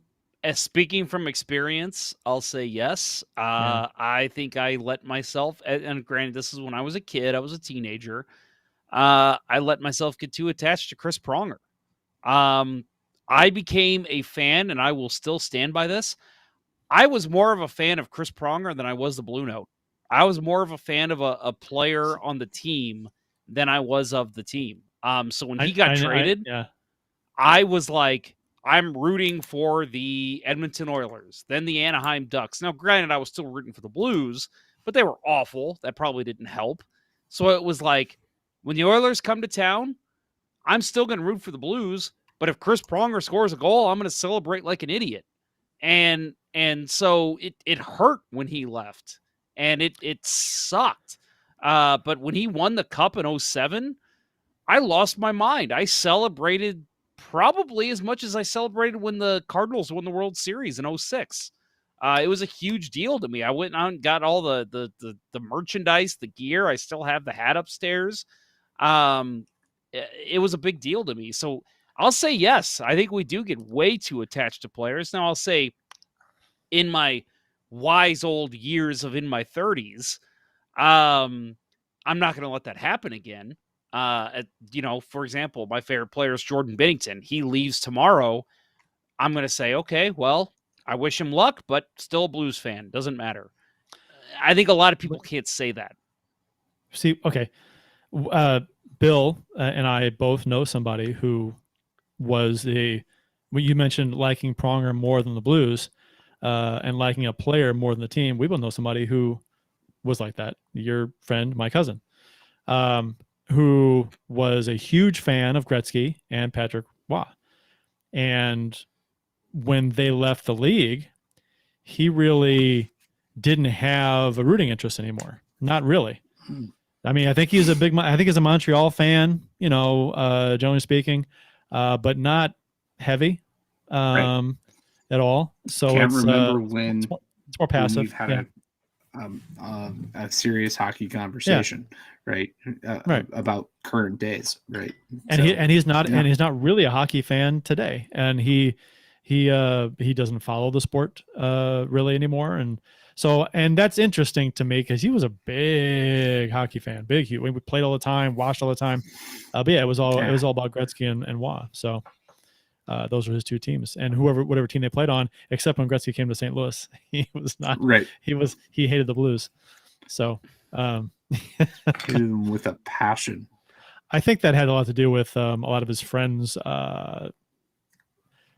arrogantly saying that Hull was better than Gretzky, kind of nonsense. You know what I mean? So yeah, I remember those conversations. I think that just turned him off.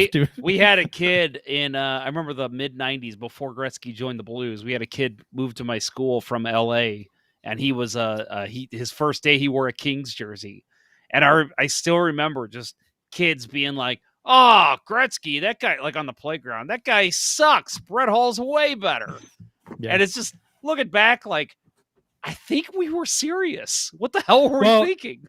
he said that he had people tell him that Hull is going to break all of Gretzky's records.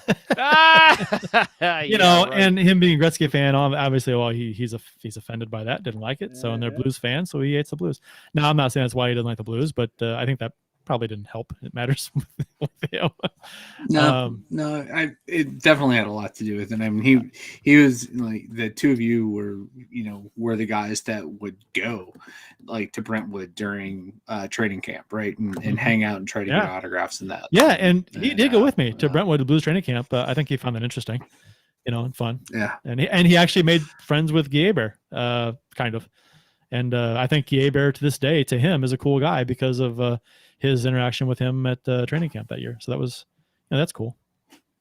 Yeah. It was, where are we at in the lineup? It was announced yesterday that Ryan O'Reilly is now in COVID protocol. Speculation from Randy Carricker that he was on the radio this morning, I think, is that he is symptomatic because he is going to be, they said, at least out 10 days. So I was told also that he was hugging teammates after the game on Monday. So we'll see if anything comes of that with more players being on the list. Which, listen, we say at the top of the show, fully vaccinated, because we are, and we all believe that everyone should get the vaccine. But it's just funny because I do agree with people who maybe share the opposite side of my views that, well, right, if you're going to have these protocols, Ryan O'Reilly, the night before he tested positive, was out skating with 36 other guys. Yeah. Like, well, shouldn't tested. all of them be on COVID protocol? How does that work? They're tested. They're tested all the time. The players are. That's why. I mean, if they come up positive, then they'll be on the list. I mean, it's still just weird to me. It's a very again, I'm not arguing it. I get why they have to do it. It's just it's so weird that it's so easy to spread, yet he was out there hugging teammates. He was, grinding against guys on the boards. How are those guys not testing positive too? Well, I mean, yeah, I don't know. I'm not a scientist. I can't tell you exactly, the ins and outs of why someone may. You're an intelligent man. You're just not intelligent in that way. Well, some people get it, some people don't. I mean, it's some people's resistance to it are higher than others, and some the vaccine's gonna help them fight it off, and some it's not. It is what it is, and they're tested 3 times a week or something like that. So we'll find out, I guess, in a few days, probably, if anybody else has it. So that's kind of concerning. So with Saad and O'Reilly, both top 6 guys out of the lineup for a bit, the line should be interesting for tomorrow's game on Thursday. If you listen to the podcast tomorrow, it will be tonight's game. And if you're listening on Friday, it will be last night's game. Right. And if you're listening on Saturday, why the hell did we know the outcome? Yeah, right. Why aren't you talking about that game? So lines today, Wednesday in practice were a little surprised at a couple of these, but we saw Kostin, Shen, and Perron on the top line, Kyrou, Bozak, Bushnevich, second line, Barbashev, Thomas, Tarasenko third, Neighbors, Joshua, and then Neil Clifford on the fourth. And I think they actually put them in the same jersey and just had them skate together. Right, like a Siamese twins. Which, as soon as that fell out of my mouth, Siamese twins sounds culturally insensitive. Does it not? Is that's not is that a term people still use? If it's not, I'm sorry. I apologize. It is, but I think the preferred nomenclature, dude, is conjoined twins. Conjoined. Yes, I think you're right. Yeah, Siamese twins is probably actually quite offensive. Thought of that. It's probably quite offensive. Yeah. Huh. No wonder they removed that song in Lady and the Tramp. We are Siamese. Siamese, probably because it's probably because of the eyes on the cats and everything. Yeah. And that's kind of racial imageries there. Yeah. Don't need that anymore. So real quick, I want to go ahead and comment on the forward lines. First of all, Steve Bushnevich on that second line. I love to see that. Sorry, had to throw that in there. He was so great, Mr. Deeds. He was on Masked Singer recently, and I've never watched that show. Yeah, my wife is obsessed. Never watched it. And so I watch it with her. It's on Wednesday nights right before we do the show. That's kind of too many of those shows. I just can't. Yeah. So we, but anyway, he came out and said, "Hey America, just remember you can do it." And I was like, "Nice." Wow. But anyway, so I love Kostin getting a shot on that top line with Shen and Perron. That's something that really excited me when I saw these lines. I agree. I don't hate that at all. Love to see what we can do there. Hopefully he actually sticks with that line for most of the game. Doesn't get switched up. A little surprised Neighbors didn't get that spot, to be honest. There were rumors coming out of camp that he might see time on the top line this season, and I thought, it's a good opportunity for that. but not as of yet. Anyway, I'm sure you may see that. I think that's the first change you'll see if things aren't Maybe. working in the first period. Sure. I think you see Neighbors and Costin make a switch. I think that might be it's an easy switch. Put Costin on the fourth line, maybe. Yeah, even though Neighbors has looked good on the fourth line. Yeah. Yeah, and honestly, that the only switch there is Shen for O'Reilly, because Costin's been playing with Perron and O'Reilly the last couple of games. So the one that kind of raised my eyebrows here was Bozak on the second line, but I think that makes sense, because you're not going to break up the Thomas, Tarasenko, and Barbashev line. That's because been a good line. Fucking phenomenal. Why not make Thomas, Barbashev, Tarasenko the second line? It doesn't. I think this is just a matter of where you put the order in, right? The Blues. Yeah, I think there's no first just- line. There's no second line. Yeah. I think there's only truly a fourth line on this team. I think they roll a top nine, and they just say these are our scoring lines. And when healthy, they're rolling They're rolling all four, because Sundqvist hadn't even played yet, and he's an important member of this team. Yeah. Right. So that's which was the coach that said we don't have 1, 2, 3, 4? We have red, gray, blue, yellow lines. Was that, I don't know who said that. Was that Andy Murray or was that Hitch?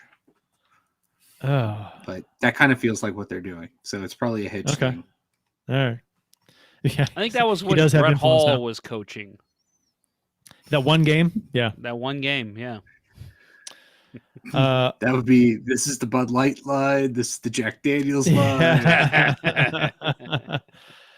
So Joshua will get the start for the first time this season on the fourth line, apparently, according to these lines, which is typically what they go with in the day before the game. And I will probably know a little more if the lines are tweaked in the morning tomorrow. Tomorrow morning's practice lines will probably be what you see in the game. Scandella on defense, we got Scandella, Parayko, Krugfalk, and then Wallman, Bertuzzo, and then Mikkola. So no changes there. Which, again, you don't want to see changes because they're winning, but man, I want to see Mikkola. I really want to see him make it into a game. And I think first loss, you're going to see a change there. Do you know what would be a tall, big? I mean, Parayko and Mikkola. Those are two towers. We talked about this. I had a hockey teammate bring that up to me in like July, and I'm like, "That's interesting. I think I would like to see that." Twin towers. Can you say that nowadays? I guess you can. It's been long enough.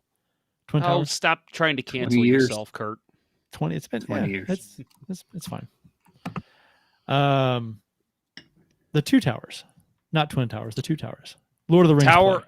Do you remember who the Tower of Power was? In terms of Blues defense? The Tower of Power. That was a line that they tried to make big for a while, and it just never really worked. Gaston Gingras. We don't need to... Wow, what a name to pull out. No, Chris Pronger and Todd Reardon. Oh, yeah. Oh, Reardon was a big boy. He was 6'7", I think. He was a very big boy. Bald now. Missing link thing going on. A little chubby. Yeah. A little chubby. Yeah. He's got that patch of hair, I think, on top of his head. Yep. Looks like Dilbert. Didn't Dilbert have that? He might. Hey, do you remember Missing Link from old wrestling days? Back when wrestling was good? Oh, yeah. Yep. Back when wrestling was actually good? Yeah. Okay. We're not that show, no, we're not that show. We don't do that. That's not our game. I think I'd like to see Thomas get some serious time with Kyrou at some point. Mm-hmm. I think that putting them on the same line, and you'll see it sooner or later, but I think putting them on the same line, they have the potential to be the most dynamic duo that we've had on this team in a while. I think, better than O'Reilly Perron, just with the speed and the skill. I think that would be fantastic. Man, we have got, it's our comment of the show. I don't think anyone's going to top it. Brian Roberts laying some knowledge on us. Famous conjoined twins from the 1800s were from Thailand, but it was called Siam at the time. So that's how we got Siamese twins. Huh. Damn, that is actually very interesting. Thank you for that, Brian. Yeah. It's still racist. Yeah, well, now it definitely feels racist. It wasn't racist before, but now that I know, yes, it's racist. So should we call it Thailand twins instead? That's probably even more racist. Thailand twins, Thai twins. No, it's Thai still same twins. thing. It's still racist. You can call it Canadian twins. It's racist. There you go. Yeah. I with 5-0 with the issues we've had. It'll be let's get Sundqvist, O'Reilly, and Sod back, and I mean, as good as the team has been, will be even better. So, power play lines. Real quick, I just want to say, I was talking to my wife. I told her yesterday about how it sucks that O'Reilly's out, and she's like, "Oh, it's okay. They're 5-0." I go, obviously in jest. I just go, Jess, this is a huge deal. They're 5-0 right now. They're going for 82-0. They need their captain in there, And I feel like that, even though I said that in jest, there's probably people who actually feel that way, right? That's funny because every single fucking season, doesn't matter what sport it is, if somebody scores a goal in a hat trick in the first game, he's on pace for 240 some odd goals. And it's like, shut up. Every time I'm like, oh, he's on pace for this. He's on pace for that. I'm like, after one game, I'm like, come on, knock it. That was funny the first time someone said that 45 years ago. But let's come on. When it was posted in the paper the next day. It's every sport, every team, every time somebody has a good first game of the season. Oh, he's on pace for this. That's not funny. That's not funny anymore. You're so clever. It's not funny. It's like that joke has been used ungodly amount of times. Anyway, power play lines in practice. Neal, Perron, Shen, Tarasenko, Krug, Bushnevich, Kyrou, Barbashev, Thomas, Falk. So those are the two. I don't Neal on the top line. Okay. In front of the net. I think that's where he belongs. Yeah, that's not a bad call. I get it. Honestly, I'd like to see Costin in that spot, but I'm not the coach. I will always say Craig Berube. I will defer to Craig Berube and say he knows way more than I do. Yeah, I think maybe at some point, but yeah. Well, I think we've got some stuff to talk about. I'd like to talk about the Blackhawks stuff. We've got a little breakdown here for that. But before we do that, let's hear from our friends at Center Ice Brewery. Center Ice Brewery is St. Louis's only hockey-themed brewhouse. Stop on in during the next game to experience the ultimate hockey fan brewery while sampling various hockey-inspired beers, such as Old Arena Lager, the Beauty IPA, the Rotating Pale Ale Series, or seasonal offerings such as their Imperial Stout, their Lime Sherbet Sour, and much more. While you're there enjoying any number of their fantastic beverages, you can admire the bar top and tables made of authentic arena wood and the actual penalty box door from the old barn. Located at 3126 Olive Street in Midtown St. Louis, it's one of the best places to watch a Blues game, or any game. Visit CenterIceBrewery.com today to schedule a no-contact curbside pickup or make a reservation in the tap room. Center Ice Brewery. Let's go Blues. Please drink responsibly.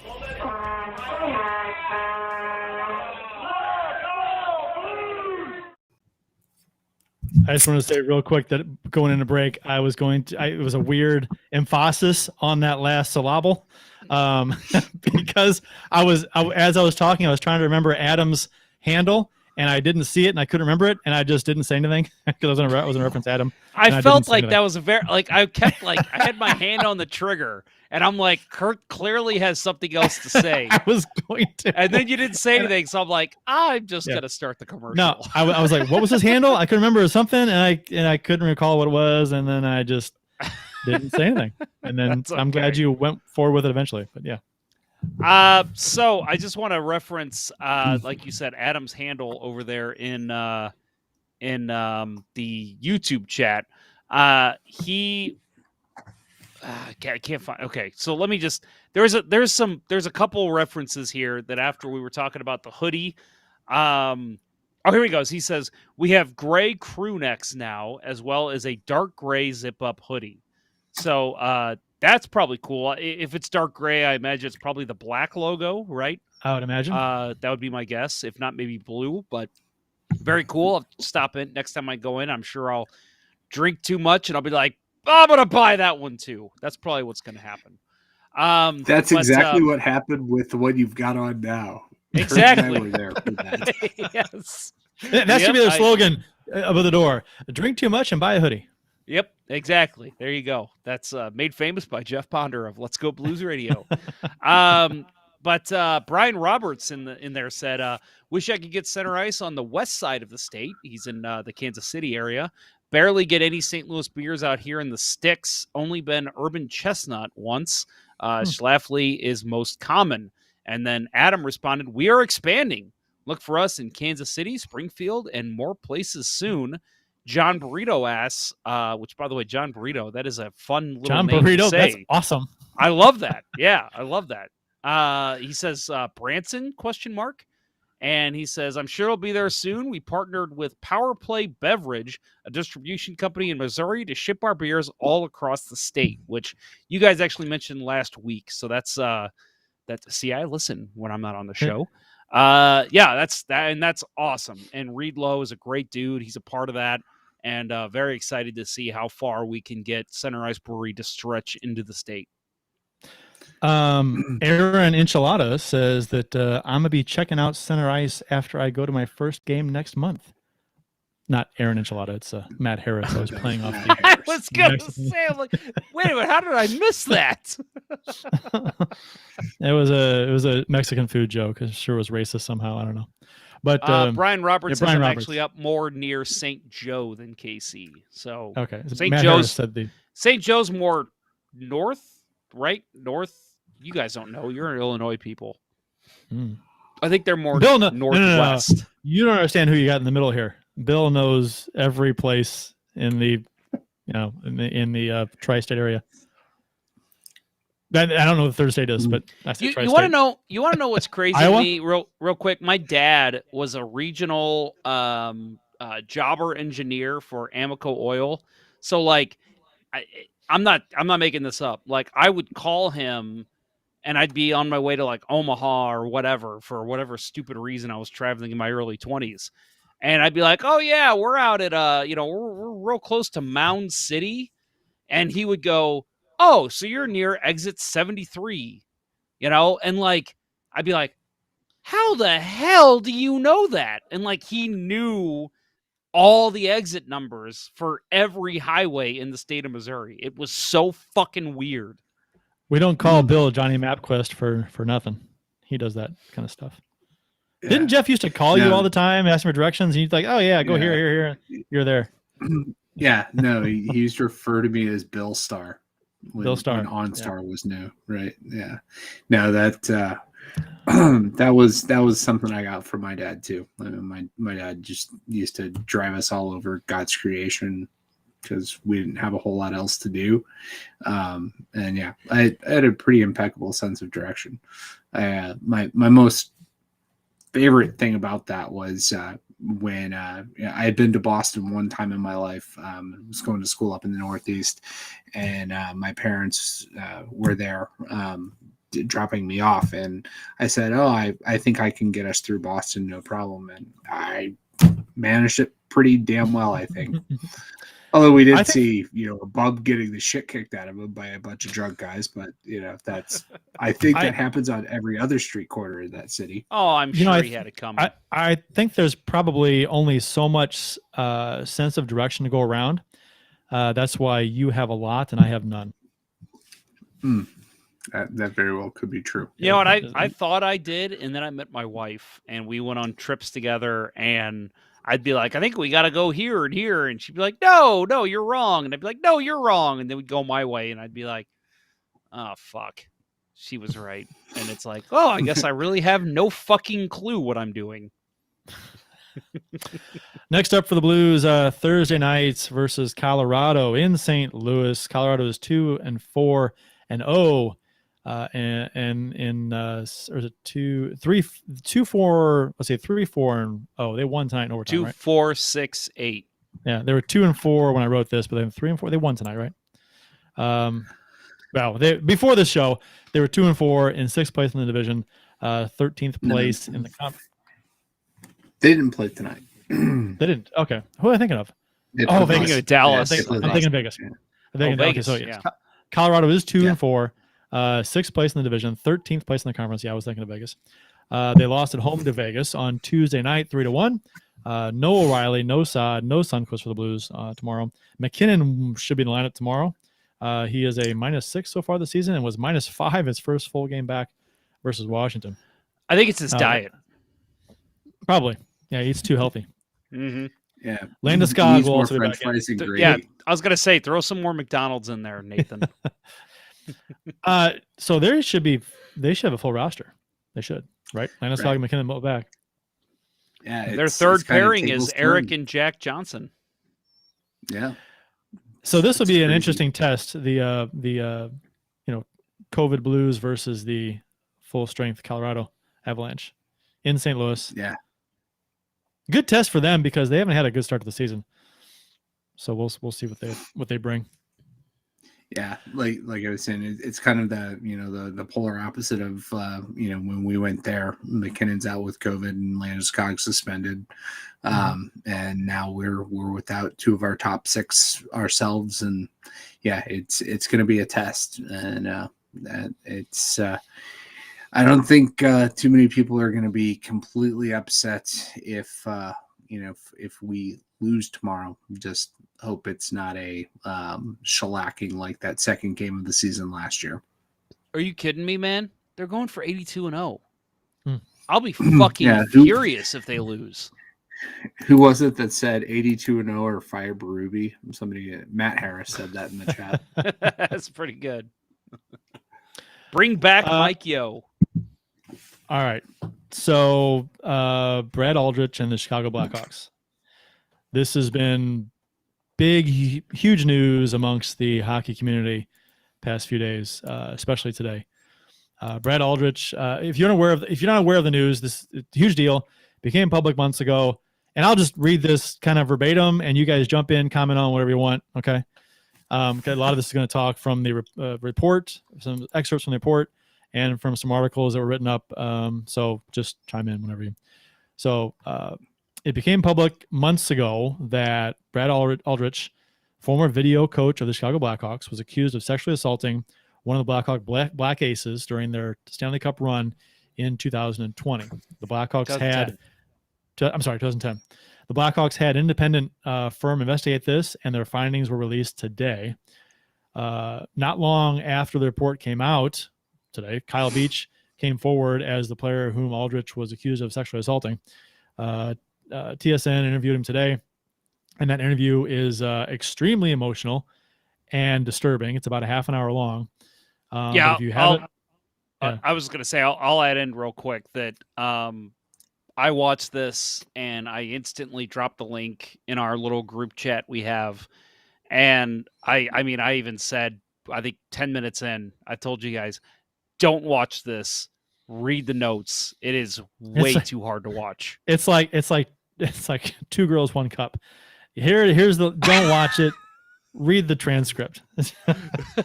That's a very weird comparison, but you're right in a way. Yes, for sure. It's disturbing. It's very disturbing. And there was certain parts that I had to pause. Yeah. Because I was like, I need to get up. And I mean, I was in the middle of a work assignment. Something I wanted to get done by the end of the day when this dropped. And I was like, I'll just listen and finish what I'm doing. That didn't happen. There was no way I could focus. It was too compelling. And like I said, I had to keep pausing and literally, like, I was sitting right here. If you're watching, I had to keep getting up and pacing my basement. It was too hard to listen to all at once. About 17 minutes in, it starts to get really rough, where he starts to talk about the other assaults that happened after the fact. What would you say to those victims, right, kind of thing? Yeah, and hearing his response, and you know what, I hate to be somebody who is a spoiler, but I'm just going to go ahead and say it now because, like I said, I think a lot of people might not make it to that point. It's so hard to listen to. Mm-hmm. He basically blames himself and says he wishes he would have stepped up sooner and done something different. And then he maybe would have been able to prevent those. That is victim's guilt right there. And that is what's so hard to hear, that he blames himself for other people going through what he went through. So I just, when you hear that, you just want to hug the guy and say, Yeah. dude, and don't blame yourself. You didn't do anything wrong.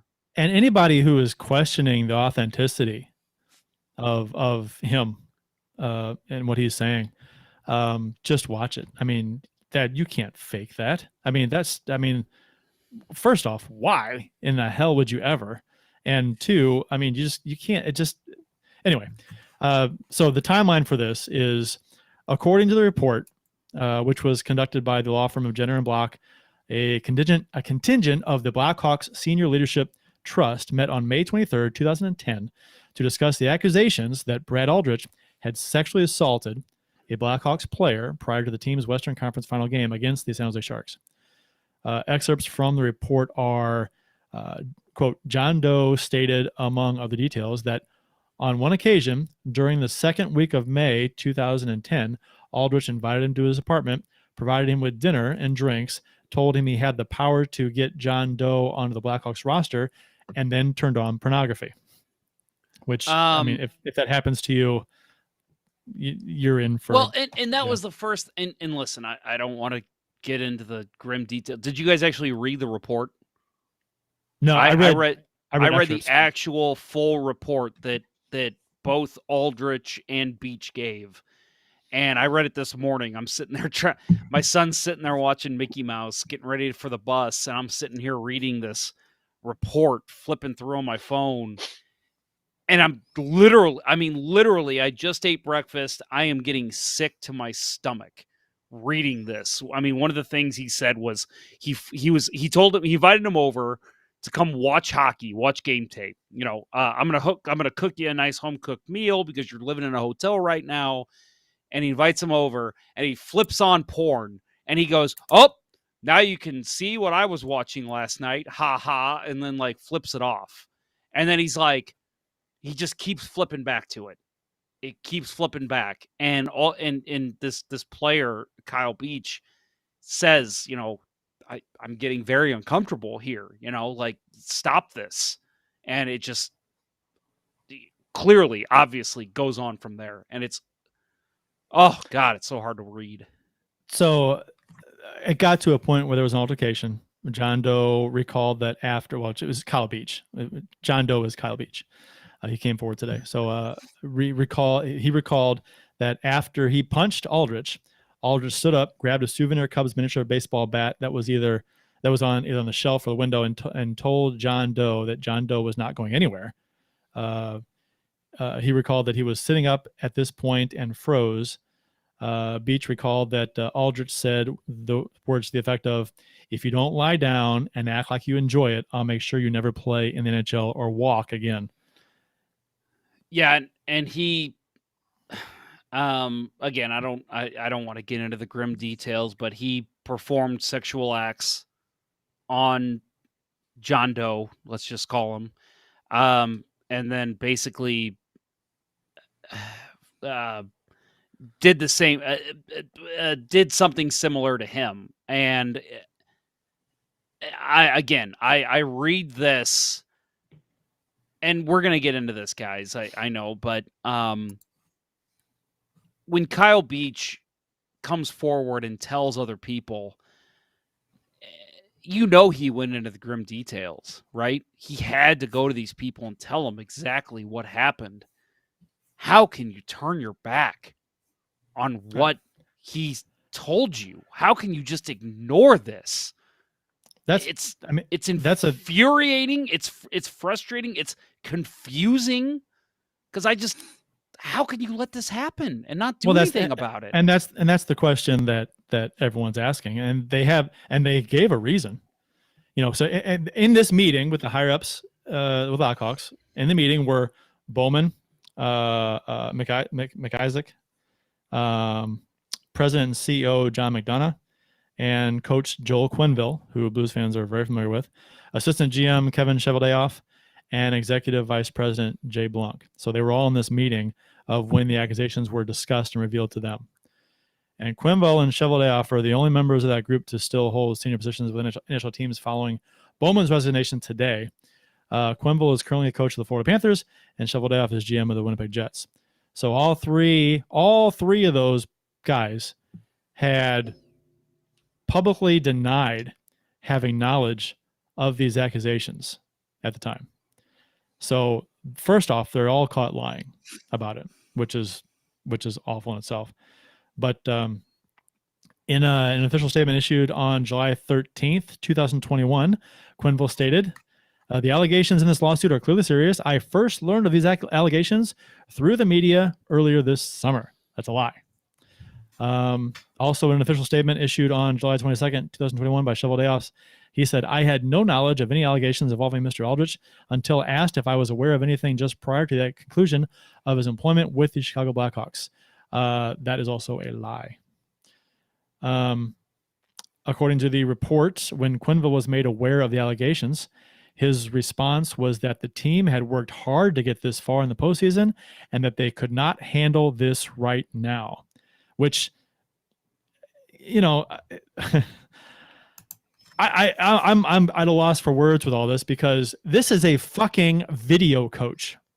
This is not your top line center. Not that would make it okay. No, but this is a nothing person that nobody gives a shit about in the public. Nobody knows these guys' names. They don't pay attention. They don't know. They don't care. So this is what probably should have happened.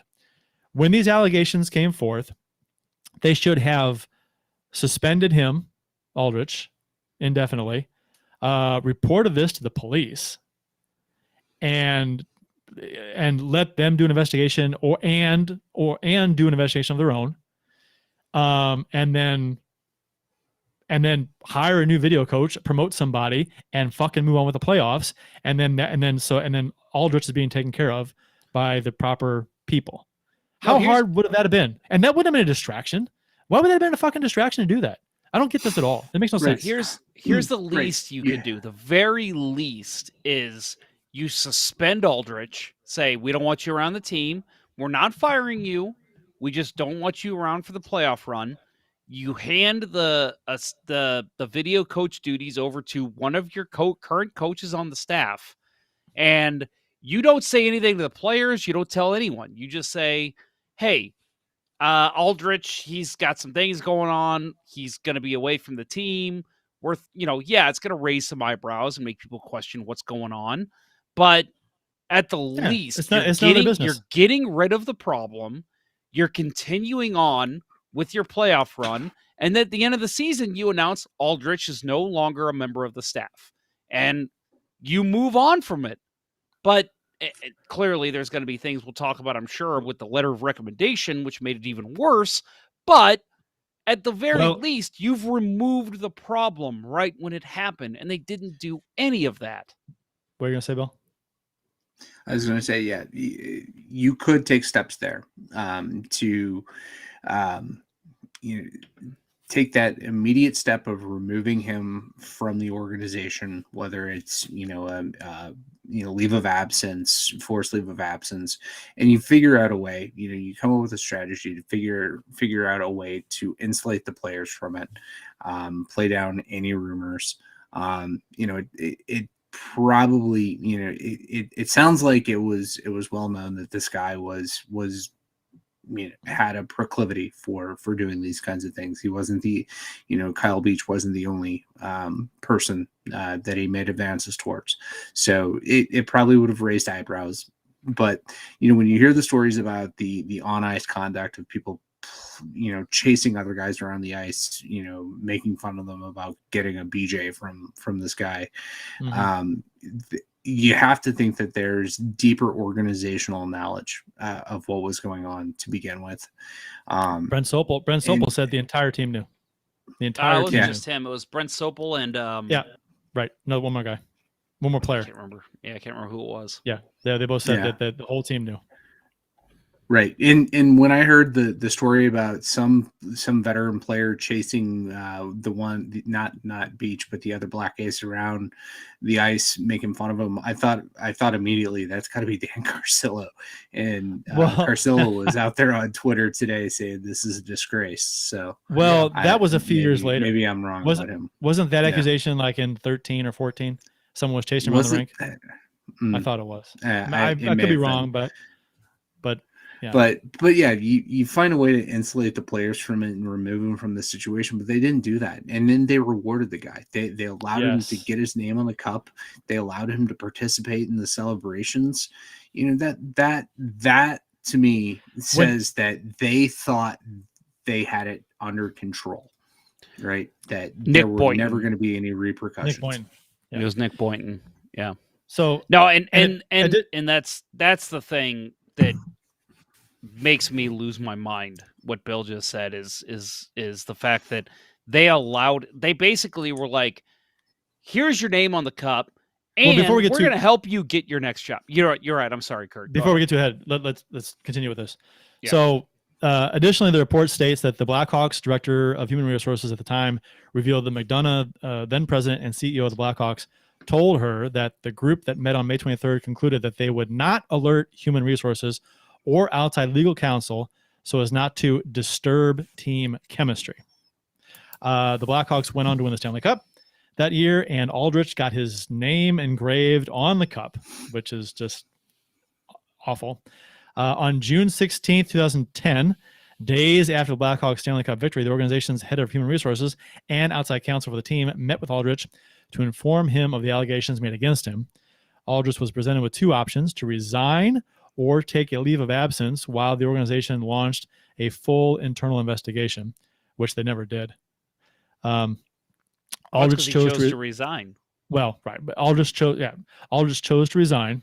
Therefore, signing a separation agreement, he was paid $20,000 in severance, along with a $15,000 playoff bonus. So he got $35,000. $35,000 to rape someone. Yeah. As outlined by the separation agreement, Aldrich was thereby prohibited, and this is key here, I think, prohibited from making any contact with Blackhawks players, employees, or personnel. Yet, as it evidenced in photos and multiple witness statements, Aldrich continued to participate in the Blackhawks Stanley Cup celebrations, including being present at the parade, which put him in close proximity to Kyle Beach. And let's add too that again, I know we're going to talk about the letter of recommendation, but it wasn't just get out. Okay, we're going to still party with you, even though which is fucking terrible in its own right. We're going to let you be around the person who made these allegations, and we're going to let you be around other young players, other impressionable young players as well. We're going to let you go work with high schoolers. We're gonna write a letter of recommendation saying that you are a reputable person who can go work with high school kids who abused his power to tell a young prospect, I am what will get you into the NHL. Oh yeah, he's not going to abuse that power with a bunch of fucking high school kids. Right. Ridiculous. And that's exactly what he goes and does. And that, to me, that I would, in my profession, I've had to sit through lots of panels of, attorneys talking about,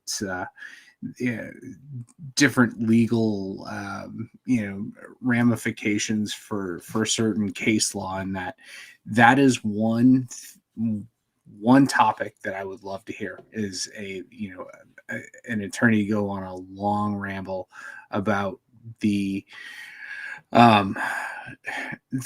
potential exposure that the Blackhawks have for doing that, and what protections they might have, and what potential legal exposure and liability that they would face for giving a sexual predator a letter of recommendation to get the hell out of their organization.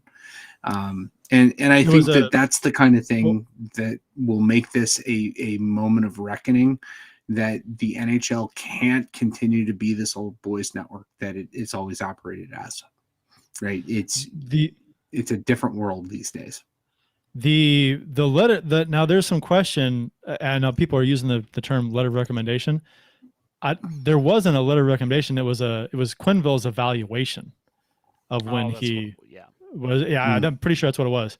And I mean, there's not a whole lot of difference there, but he gives him a pretty glowing review. And this is after he had resigned. So after Quenneville knew all about the allegations against him. So it doesn't really matter if it was a letter of recommendation or an evaluation. You know, if Aldrich had access to that to then show future employers, you know, I don't know if he did or not, but that's Frank Saravalli tweeted out the evaluation by Quenneville, which is sickening to read, actually. In that same meeting with the Blackhawks head of human resources, Aldrich then asked if he could still have his day with the cup. That request was granted by the HR head, and Aldrich was allowed to take the Stanley Cup to his hometown in Michigan. 2 team employees were assigned to accompany Aldrich on his day with the cup. One of them had previously alleged that Aldrich had come on to him outside of his apartment complex before grabbing his crotch. According to the report, multiple team employees were aware of these allegations. So the shit so pile there's strikes 4, 5, 6, and 7. I mean, it's ridiculous. This is just with the Hawks. Fuck? What just the with the fuck? Hawks, right? I know. Yeah. So despite the stipulations of his separation agreement, Aldrich still attended the Blackhawks banner-raising ceremony on October 9th, 2010. Following the game, Aldrich was then handed his Stanley Cup ring personally by McIsaac, clearly violating the agreement. So what this report does is paint a horrifying picture of cover-ups and indifference by the Blackhawks organization when presented with multiple instances of corroborated sexual assault accusations against by their own employee. So Stan Bowman is out as general manager and president of hockey operations with Chicago. McIsaac is out as VP of hockey operations. The NHL has announced that they have fined the Blackhawks $2 million for its inadequate procedures and mishandling, which is a fucking joke. Yeah, teams get fined more for. What Arizona got fined $3 million? Was it $3 million for what did they get fined for their tampering?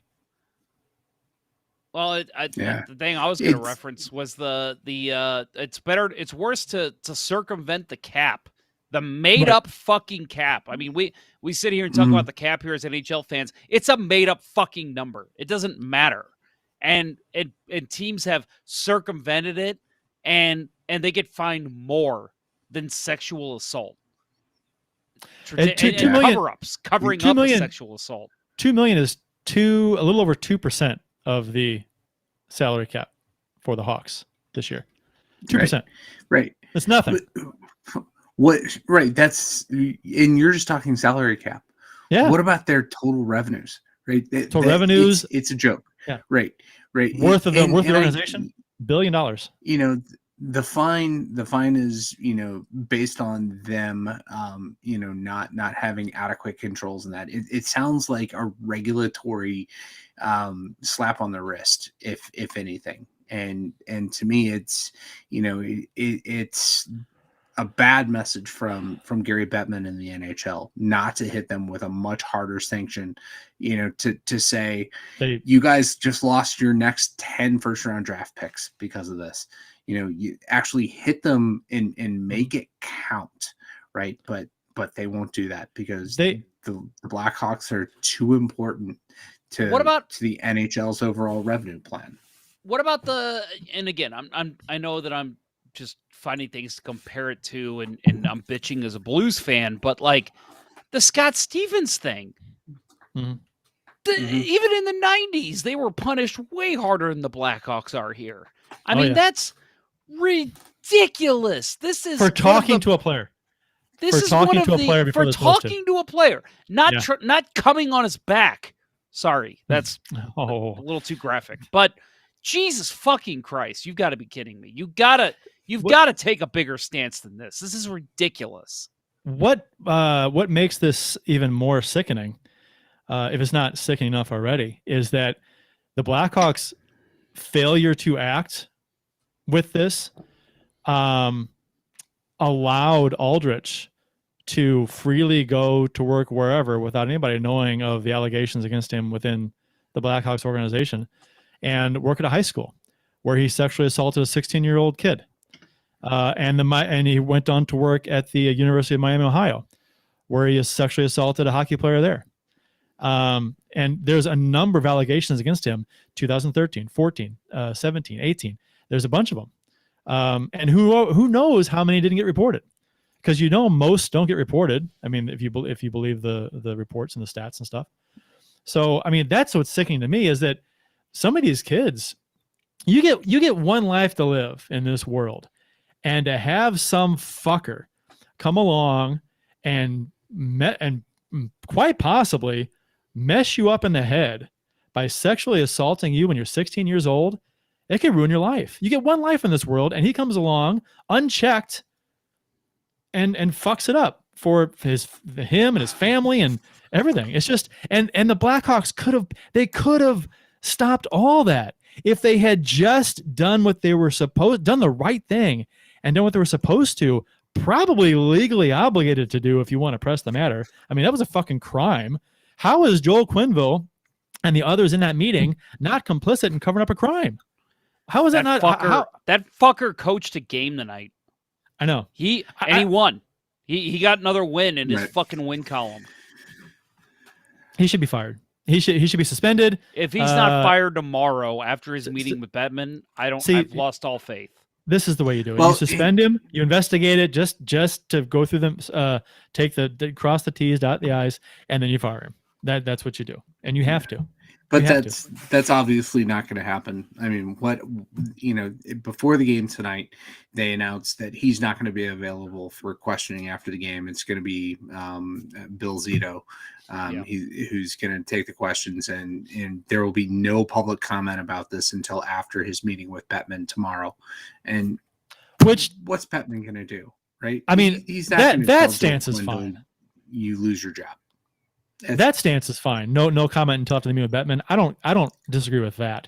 I don't like that he coached tonight. I think he should have been suspended. I honestly think the Panthers should have stepped up and said, we're gonna tell Joel just take the night off, and we're gonna let his assistant coaches handle it. That's what should have happened. But they're undefeated at this point. They can't take this right now. It's Florida.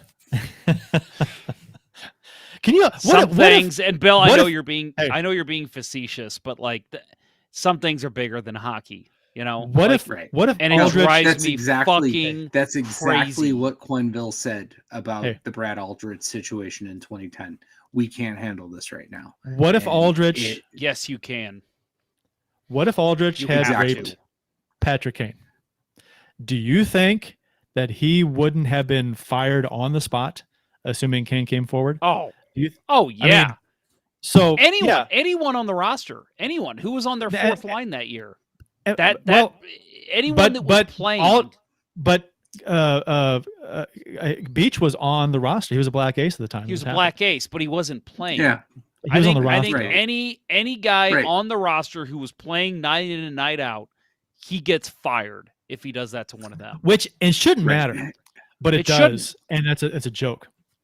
Because that just shows, and Kyle Beach during his interview, he was talking today about how it felt like he didn't matter, and how he was wrong, and about how what happened to him didn't matter to anyone, and he said that just killed him, and that just goes to show you that if it had happened to somebody on the roster, absolutely he gets fired, assuming they come forward.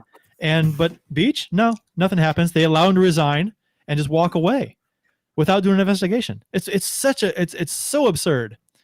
I mean, if he had stayed on, they do an investigation. No, if you resign, we won't do one. We'll let you go do this to somebody else. How fucking irresponsible can you be? Yeah. My God, anybody associated with this should. I mean, I'm not a lawyer. I mean, prosecute those you guys can prosecute. This is a fucking crime. It's a rape. You just allowed to, and your inaction allowed the rape of other people.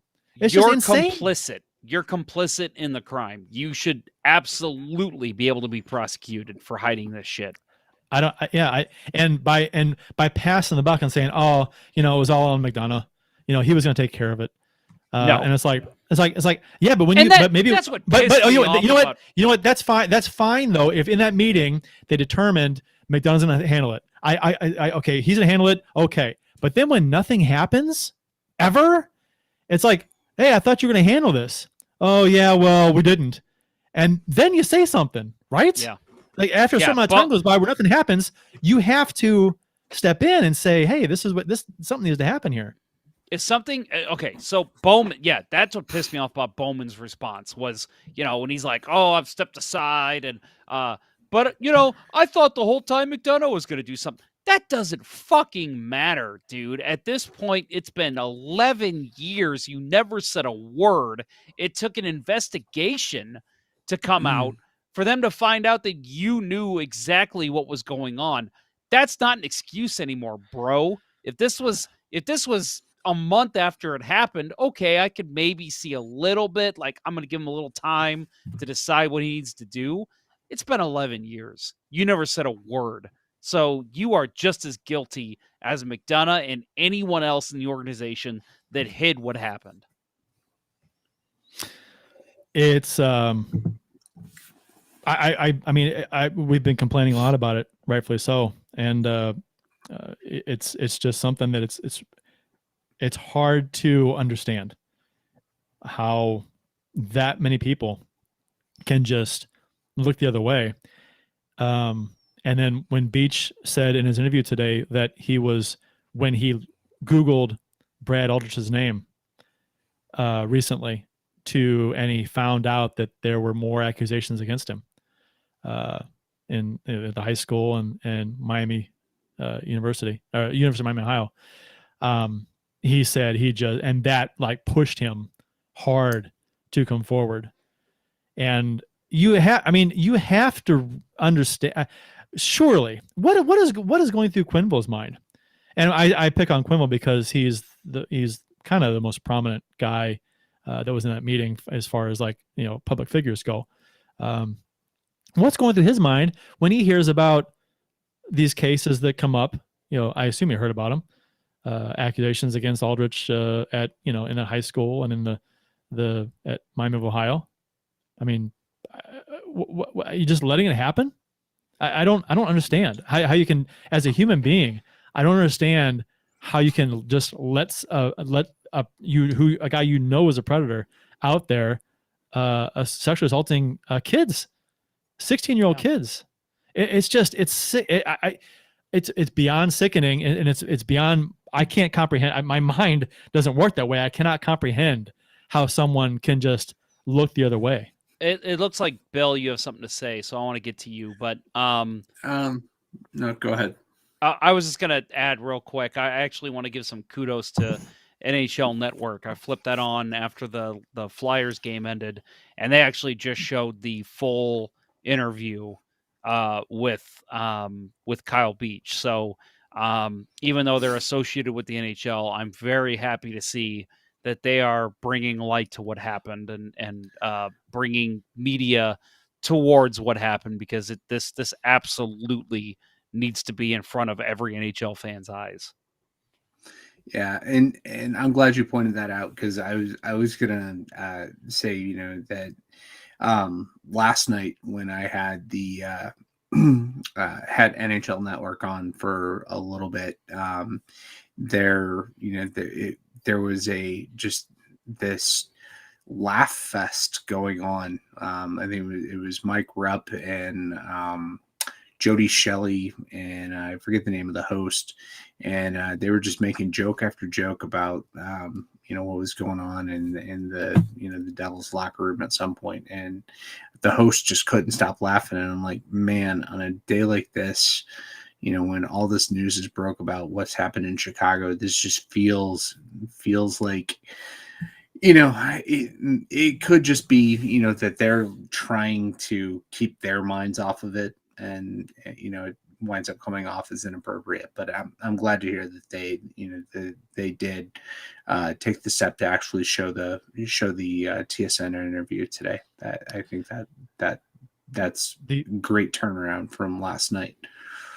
the actual evaluation written by Quenneville, which was dated June 29th, 2010, and this was after Aldrich had separated from the team. It was unsigned by Quenneville, but it is said that he wrote this. And Quenneville said it when interviewed. He said it sounded like something he would write. Quote, Aldrich did a great job for the coaching staff in preparing us all for all of our meetings and coordinating several tasks that we forward his way. Brad has several people relying on him at the same moment and has a way of deflecting and accommodating everyone at once. Congrats on winning the Stanley Cup! Exclamation point. So, and that was from 2010. That's really hard to hear because I know that, like two of you, that's a man I have respected my whole life. I've never told this on the show, and I'll never tell it again because he doesn't deserve the credit. When I was a young man, I was 15. I had just broken my ankle playing hockey. He was signing autographs. He was the Blues coach, and I met him at Dick's Sporting Goods out in West County. And we started, I went up and I had him sign something. He asked how I broke my ankle, and I told him that I played hockey, and, he was nice as can be. We had about 10, 15 people behind us. He said, you know what, Jeff, just go sit over there for a second. And he looked at my dad and he goes, if you guys wouldn't mind hanging out for a little bit, let me sign everybody else's autographs. And I want to have a talk with you. And he had this conversation with me about, playing hockey. And because I had mentioned, I would love to play in the NHL one day. I don't think I'm good enough. Plus, this injury is going to hold me back. He had a nice long conversation with me about how, 90% of NHL players, it's about effort, not what skill you already have. It's just putting in the work. And he sat with me for 10 minutes at least and told me all this great stuff. And it just made me have so much respect for the guy. One of my most favorite people in hockey. And then to hear this, and within, if I could snap, I would, but snap of reading what he said and what he knew and did nothing, it changed my entire perception of him. I don't want to see his face again. I don't want to see him around NHL players. I definitely don't want to see him around prospects. As a coach, you're expected to make the right decision, and you're believed that you're the person who's always going to have your back. He didn't have Kyle Beach's back at all. And who's to say that, if this happens again, now, obviously it happens again now, I think something will change. But what about in the last 10 years? We don't know. Something could have happened. He's not going to say anything. He didn't make the right call here. And for that one decision to not make the right call, he doesn't belong in the NHL. It's one decision initially, but then every time he thought about it after that, it's another decision. And he chose that same path each time. And he thought about it since, right? Probably a number of times. And he how chose can you that not same think? thing How can that not be the last thought in your head before you fall asleep every night? That's the way I see it. How can you not be thinking about that as you're closing your eyes every night?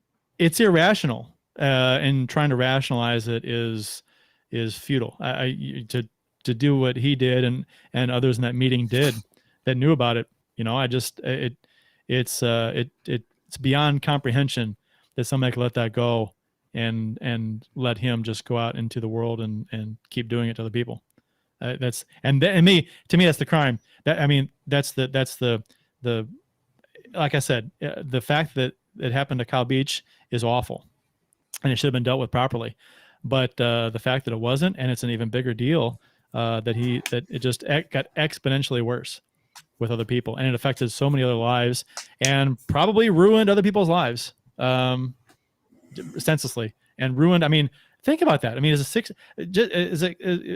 As a parent, you raise your kids, and at 16, something like that happens to them, and their life is changed forever negatively. And who knows how they deal with it. And it's just like, fuck you. I don't know. I probably talked about it too long, but it's just something that you struggle with trying to understand, and you just kind of ramble on about it. And it's mind boggling. It makes you not want to be a fan of the NHL. It really does. Like like Bill said, like, I was watching, I don't remember what it was. I was watching something this afternoon. It was just a game replay on NHL Network. One of the games last night. And I remember I looked up at intermission and I just saw two of the guys laughing about something. And I just thought, no, I don't want to see this. And then they started showing replays. And I even said, I don't even want to watch this right now. Like, I don't want to see this. I don't want to see anything. I don't want to even think about hockey right now, which is odd for me. If anyone knows me, I think about hockey 24/7, and I had to turn it off because I'm like, I don't even want to be around the sport right now because I'm so disgusted by what the Blackhawks let happen. What's okay. So what's done is done, and I want so much for the NHL to take steps to do the right thing from this point forward. Because that's the best that you can do. You can't change what happened. So you have to try and move forward and do what's right now. The Blackhawks had a number of people step down, which is whatever, what can you do as the Blackhawks? But the league can do more. They fined the Blackhawks $2 million. That's nothing. It should have been $50 million, and it should have been a multiple first-round draft picks, and it should have been not that solves the issue, but it's sending a message. It's a punishment for something they did wrong, and it's just, I think the NHL is kind of dropping the ball here. Now, granted, this is the first day, so hopefully more happens from this point forward. And if after that meeting tomorrow between Bettman and Quenneville, if nothing happens and there's no further action by the NHL, that's going to enrage people. It's something, I don't know what they're going to talk about, but it I'm not sure what they have to even talk about. What's Quenneville going to say? He's been caught in a lie. So I'm not sure what Bettman expects to hear and what he's going to do otherwise. I don't know. We'll see though. Want to wrap the show up?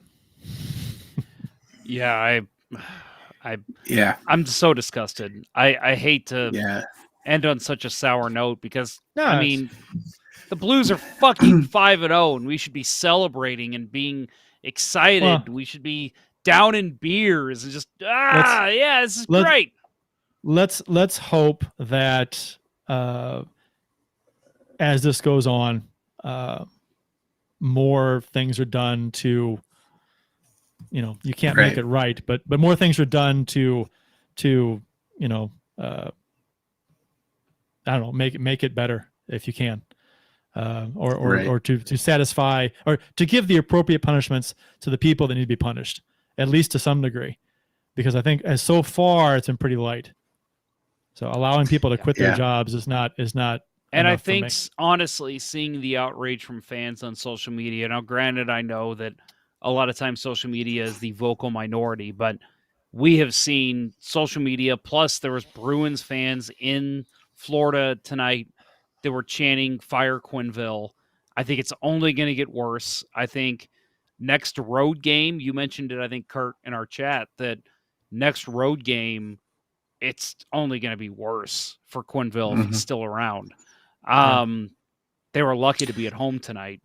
Let me ask you, if they were away, you think they would have still had him coach tonight? Yeah. I think so. Probably. Yeah. I think that, there's this groundswell happening, again, maybe it is a vocal minority. You never really can tell, because, it is social media, and the loudest voices get the attention. But it is disheartening that Quenneville was allowed to coach tonight. And I think that maybe we can end the show. It's been a downer last half of the show, and you're right. There's so much to be thankful for as a Blues fan, but maybe we can try to end this on a positive note. And two things that I want to see coming out of this. Number one, the Blues better not. I don't care what the outcome is tomorrow night against Colorado, but Saturday night they cannot fucking lose to the Blackhawks on our home ice. That is going to be like tune in for that game, because there's going to be so much vocal taunting from the crowd. It may get out of hand. It may be inappropriate at times, but it's got to happen. That can happen. But the other more positive thing is, I think we need to recognize the heroes. We toasted Kyle Beach. We toasted Rick Westhead and Katie Strang on their reporting on this. And, I think we need to keep focus on that, right? They're the victims and the heroes in this situation. So the other guy I'd call out here is Paul Vincent, the Blackhawks skills coach, who Katie Strang has tweeted out and said that she really believes that him coming out and his testimony and during this process really turned everything around and made gave footing to what happened and made people actually believe it did happen, and it came to results. So cheers to him. Cheers to Kyle Beach. What a brave man for coming out like this, and being the victim and the hero, I think, in this situation. So yeah, I know that he had talked about Paul Vincent today too, and said all the great things about him and all the encouragement he's provided. And I'll say too, like you said with Kyle Beach, it's unfortunate that he has to come forward and be a face for this, but I hope it helps people realize that you're not alone. If you're a victim of sexual abuse, I posted this on Twitter earlier, but I'm going to go ahead and mention it here too. If you happen to be a victim of sexual abuse, first of all, rely on your family, rely on your friends. Don't suffer in silence. You need to talk about it. You need to get it out, and you need to find justice. National Sexual Assault Hotline, at least in the U.S., I don't know about Canada, 1-800-656-4673. That number again is 1-800-656-4673. They say that they have operators available 24 hours a day. So do not suffer. Get this out. I don't care who you are. I don't care what your profession is. I don't care what age you are. If you suffer from this, it is important to get the word out and get justice for yourself, because you deserve it. All right, that'll wrap up our show, which has honestly felt like a special episode of Punky Brewster, where Cherry almost died because she played hide and seek in an abandoned refrigerator. It's that feeling you get when you watch the show and you're like, this is supposed to be a comedy, and I feel icky after watching this. I mean, This was an exhausting show. Like I actually, going into the show, I said, I don't care how late we end. I'm all about getting on Discord after the show. After this conversation, I'm done. I'm ready for bed. I need to go to sleep. I need to forget about this. Support for Let's Go Blues Radio is brought to you in part by Idealife, the world's only truly personalized vitamin platform based on a health assessment of your DNA. Visit rockinthatIdealife.com for more information. That's rockinthatIdealife.com. Get 10% off by texting Dustin at 636-393-8745 and tell him Let's Go Blues Radio sent you. And by Center Ice Brewery, St. Louis's hockey-themed brewery. Visit centericebrewery.com today to schedule a no-contact curbside pickup or to make a reservation in their tap room located at 3126 Olive Street in Midtown St. Louis. It's one of the best places to watch a Blues game. That's centericebrewery.com. Please drink responsibly. That'll wrap up episodes, what is this, 7? 6? Whatever. Of season 10 of the original St. Louis Blues Hockey Podcast, Let's Go Blues Radio. Thanks for listening, and thanks to those who participated in the YouTube and Facebook live chats during the live show. We hope you enjoyed it as much as we've enjoyed bringing it to you. We appreciate you. For Jeff Ponder and Bill Day, I'm Kurt Price. Until next time, everyone, let's go Blues. Let's go Blues. Hey, 5-0, boys. Let's be excited. Let's go Blues.